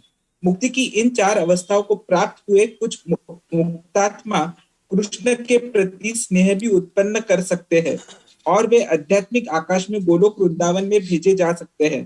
दूसरे शब्दों में, जो लोग वैकुंठ लोक जा चुके हैं और जिन्हें 4 प्रकार की मुक्तियां प्राप्त है, वे भी कभी कभी कृष्ण के प्रति स्नेह विकसित कर सकते हैं और कृष्ण लोक को भेज दिए जा सकते हैं। कंटिन्यू। कंटिन्यू। 4 प्रकार की इन मुक्त अवस्थाओं को प्राप्त मनुष्यों को भी जीवन की विभिन्न अवस्थाओं से होकर गुजरना पड़ सकता है। प्रारंभ में उन्हें कृष्ण के ऐश्वर्य की इच्छा हो सकती है, किंतु प्रौढ़ावस्था में कृष्ण के प्रति उनका सुप्त प्रेम जो वृंदावन में प्रकट होता है उनके हृदय में प्रमुख बन जाता है।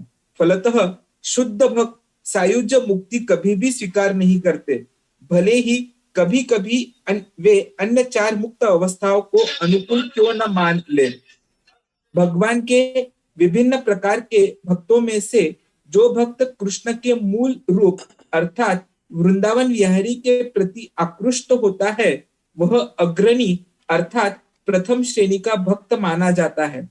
ऐसा भक्त न तो वैकुंठ के ऐश्वर्य से नहीं कृष्ण की राजधानी द्वारका के ऐश्वर्य से आकृष्ट होता है। श्रील रूप गोस्वामी इस निष्कर्ष पर पहुंचते हैं कि गोकुल या वृंदावन में भगवान की लीलाओं द्वारा आकृष्ट होने वाला भक्तगण सर्वश्रेष्ठ है। सो यहाँ पर भी चर्चा की गई है अनेक अनेक प्रकार के भक्तों में जो भगवान श्री कृष्ण के प्रति जो आकर्षण होता है उसको सबसे सर्वश्रेष्ठ माना गया है और ऐसा भक्त वैकुंठा द्वारका इत्यादि जगहों के लिए कभी आकर्षक नहीं होता। अब आखिरी पैराग्राफ में विषय आता है, पढ़िए सचिन प्रभु।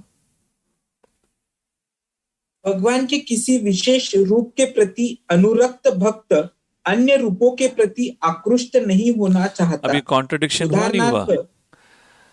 आप भक्ति करते करते तो बताया गया है। अब सपोज समझिए मेरा, जैसे कि अभी आपको इस्कॉन के अंदर कृष्ण भक्ति सिखाई जाती है, यस, पर क्या पता आप राम भक्त निकले तो फिर कृष्ण भक्ति क्यों सिखाई जा रही है? तो ये कॉन्ट्रडिक्शन को कैसे समझें, तो उसकी बात करते हैं आगे।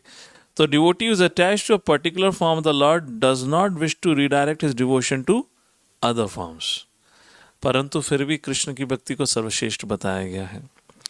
For example Hanuman ji, there is no difference between lord Ram and Narayan, परंतु फिर भी हनुमान जी राम की ही सेवा करेंगे। And this is due to the specific attraction of a particular devotee. Prabhupada आखिरी लाइन में लिखते हैं, there are many many forms of the lord but Krishna is still the original form. Though all of the devotees of the different forms of the Lord are in the same category, still it is said that those who are devotees of Lord Krishna are the topmost in the list of all the devotees. मतलब क्या है? भगवान श्री कृष्ण और नारायण के अंदर, कृष्ण के अंदर 64 qualities का वर्णन आता है, राइट? और नारायण के अंदर 60 क्वालिटीज। सो कौन सी 60 क्वालिटीज हैं? नहीं, ये थोड़ा मुश्किल क्वेश्चन है। कौन सी 4 क्वालिटीज हैं? वो प्रश्न आसान है। जो कृष्ण के अंदर है, जो विष्णु के अंदर नहीं पाई जाती है, नारायण के अंदर। पहली वेणु माधुरी, speciality of lord Shri Krishna is his flute. Sharad Purnima उसका उदाहरण था जो भी हाल ही में हुआ। वेणु माधुरी। भगवान की बांसुरी के बारे में हमारे आचार्यवरों ने बहुत विस्तार से लिखा है और बताया कि जब भगवान श्री कृष्ण अपनी बांसुरी बजाया करते थे तो यहाँ तक कि पर्वत भी पिघल जाते थे। तो इसलिए अगर आप आज भी वृंदावन यात्रा में जाएंगे तो आपको परिक्रमा में भगवान श्री कृष्ण के पद चिन्ह दिखाए जाते हैं कुछ कुछ जगहों पर, पर्वतों के ऊपर, और वहाँ पर भगवान श्री कृष्ण के बांसुरी या उस प्रकार पर्वतों का पिघल जाना। तो बांसुरी के ऊपर काफ़ी सारी व्याख्या की गई है भगवान की वेणु माधुरी लीला के ऊपर। और क्या है दूसरा गुण? रूप माधुरी। ये मैंने आर्टिकल पढ़ा था, ये इस ललित माधव के ऊपर एक वर्णन था। तो वहाँ पर शीला रूप गोस्वामी ललित माधव जो ग्रंथ है उसमें लिखते हैं कि एक बार द्वारका में नाटिका चल रही थी वृंदावन लीला के ऊपर। इंटरेस्टिंग। और वहाँ पे उस समय उद्धव जी और द्वारका कृष्ण बैठे हुए वृंदावन की नाटिका देख रहे हैं। और जब वृंदावन कृष्ण नाटिका में जो कृष्ण आते हैं तो हमारे द्वारका कृष्ण उनके रूप और सौंदर्य को देखकर इतने उत्साहित हो जाते हैं, तुरंत खड़े हो जाते हैं और स्टेज की तरफ दौड़कर कृष्ण जो नाटक कर रहे थे उसको आलिंगन कर लेते हैं। तो उद्धव जी पीछे पीछे जाते हैं और बोलते हैं, प्रभु क्या हुआ? बोले, जैसे ही मैंने कृष्ण का दर्शन किया मैं इतना आकर्षित हो गया कि मुझसे रहा नहीं गया। तो उद्धव जी बताते हैं, उद्धव जी कहते हैं, हे प्रभु ये तो नाटक है, ये तो एक्टर है। तो वहाँ पे फिर शीला रूप गोस्वामी ललित माधव में इसका वर्णन करते हुए कहते हैं कि भगवान का सौंदर्य ऐसे है कि द्वारका में रहने वाले कृष्ण, सेम कृष्ण है, वो भी व्रज कृष्णा के प्रति आकर्षित हो जाते हैं। That is the beauty of lord Shri Krishna, रूप माधुरी भगवान श्री कृष्ण का जो वर्णन आता है। और तीसरा वेणु माधुरी, रूप माधुरी, लीला माधुरी। नाउ क्या द्वारका में, मथुरा में, वैकुंठ में भगवान की बाल्य लीला का वर्णन आता है? नहीं। आपकी दामोदर लीला कहाँ घटती है? वृंदावन में। तो वो ऐसी जो लीला है जहाँ गोपियाँ कई बार कृष्ण को घेर लेती थी, वरिष्ठ गोपियाँ कहती थी नाच गोपाल नाच, माखन खाएगा ना, माखन खाना है, नाच।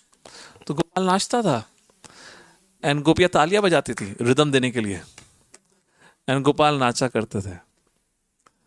And the butter stealing past, imagine Dwarka में कृष्णा जाके बटर चोरी कर you know, I mean that's just not possible Dwarka या मथुरा में। सो लीला माधुरी, तो भगवान की जो ये अनेक अनेक अद्भुत लीला है वो कहाँ पे उसका आस्वादन होता है? केवल वृंदावन में। उस प्रकार की लीला कहीं नहीं। आप देखेंगे वाल्मीकि रामायण में भगवान के जो बाल्यकांड है उसमें ज़्यादा वर्णन नहीं है कुछ। बहुत मुश्किल से जो एक अद्भुत रामायण, जो दूसरा रामायण का वर्णन है, उसमें कुछ वर्णन आता है भगवान की बाल लीला, वो भी बड़े संक्षिप्त में, और वो भी कुछ नटखटपन नहीं है।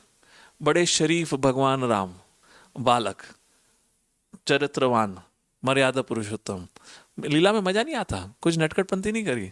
अगर आप बाल्य लीला किसी की पढ़ते हैं तो भगवान श्री कृष्ण की। चौथा प्रेम माधुरी, दामोदर लीला उसी प्रेम को दिखाता है, दर्शाता है, जहाँ माँ यशोदा के प्रेम से आकर्षित होकर भगवान श्री कृष्ण अपने आप को बंधने के लिए तैयार हो जाते हैं। गोपियों का प्रेम इत्यादि जो विषय है उस प्रकार। तो ये 4 गुण कृष्ण के अंदर और अधिक बताए जाते हैं विष्णु के कंपैरिजन में। तो कैसे व्रज भक्ति सर्वश्रेष्ठ है उसका उदाहरण भरत भागवत मृत में आता है गोप कुमार की कहानी से। सो गोप कुमार द्वारका पहुंच चुके हैं, वो ऑलरेडी अयोध्या भी रह चुके हैं, वैकुंठ में अलग अलग जगह रहते हुए फाइनली द्वारका पहुंच चुके हैं। तो जहाँ पर भी वो जाते हैं, जब अयोध्या गए, जिस भी अलग अलग वैकुंठ धाम जाते हैं, तो वहाँ पे जो भक्त हैं वो अपनी भक्ति, अपनी सेवा करने में पूर्ण रूप से संतुष्ट हैं। तो गोप कुमार को फिर भी एक प्रकार से असंतुष्टि या एक प्रकार से संपूर्णता का जो एहसास होता है वो नहीं होता। तो जब वो द्वारका में आते हैं तो this is journey of Gop Kumar, from the material world to the spiritual world. जब द्वारका में पहुंचते हैं तो वहाँ पे सभी द्वारका वासियों को पूर्ण रूप से संतुष्ट देखते हैं, फिर भी उनको संपूर्णता का एहसास नहीं आ रहा। और वहाँ पे नारद मुनि और उद्धव जी का वर्णन आता है कि वो गोप कुमार को जब देखते हैं तो उनको एहसास होता है कि गोप कुमार अभी भी संतुष्ट नहीं है। Still not, he has not reached his Pinnacle of happiness या व्हाटएवर, कल्मिनेशन ऑफ हैप्पीनेस। तो उस समय नारद और उद्धव का गोप कुमार के संग वार्तालाप, संवाद आता है, जहाँ पर नारद मुनि और उद्धव समझ जाते हैं गोप कुमार की अभिलाषा व्रज भक्ति के प्रति है। वो गोप कुमार कहते हैं, प्रभु मैं द्वारका में आ तो गया हूँ, जो बहुत दुर्लभ है, अति दुर्लभ है। यहाँ के सभी भक्त भगवान की सेवा, भगवान के संग जो उनका संबंध है, सभी संतुष्ट हैं, तो मुझे अभी भी गोवर्धन की याद आती है, मुझे अभी भी जमुना की याद आती है, मुझे अभी भी गैया गैया की याद आती है, मुझे व्रज की याद आती है। तो नारद मुनि कहते हैं, उद्धव जी कहते हैं, हे गोप कुमार, आपकी अभिलाषा व्रज भक्ति की है, वो आपको मथुरा, द्वारका, अयोध्या इत्यादि वैकुंठ में प्राप्त नहीं हो सकता।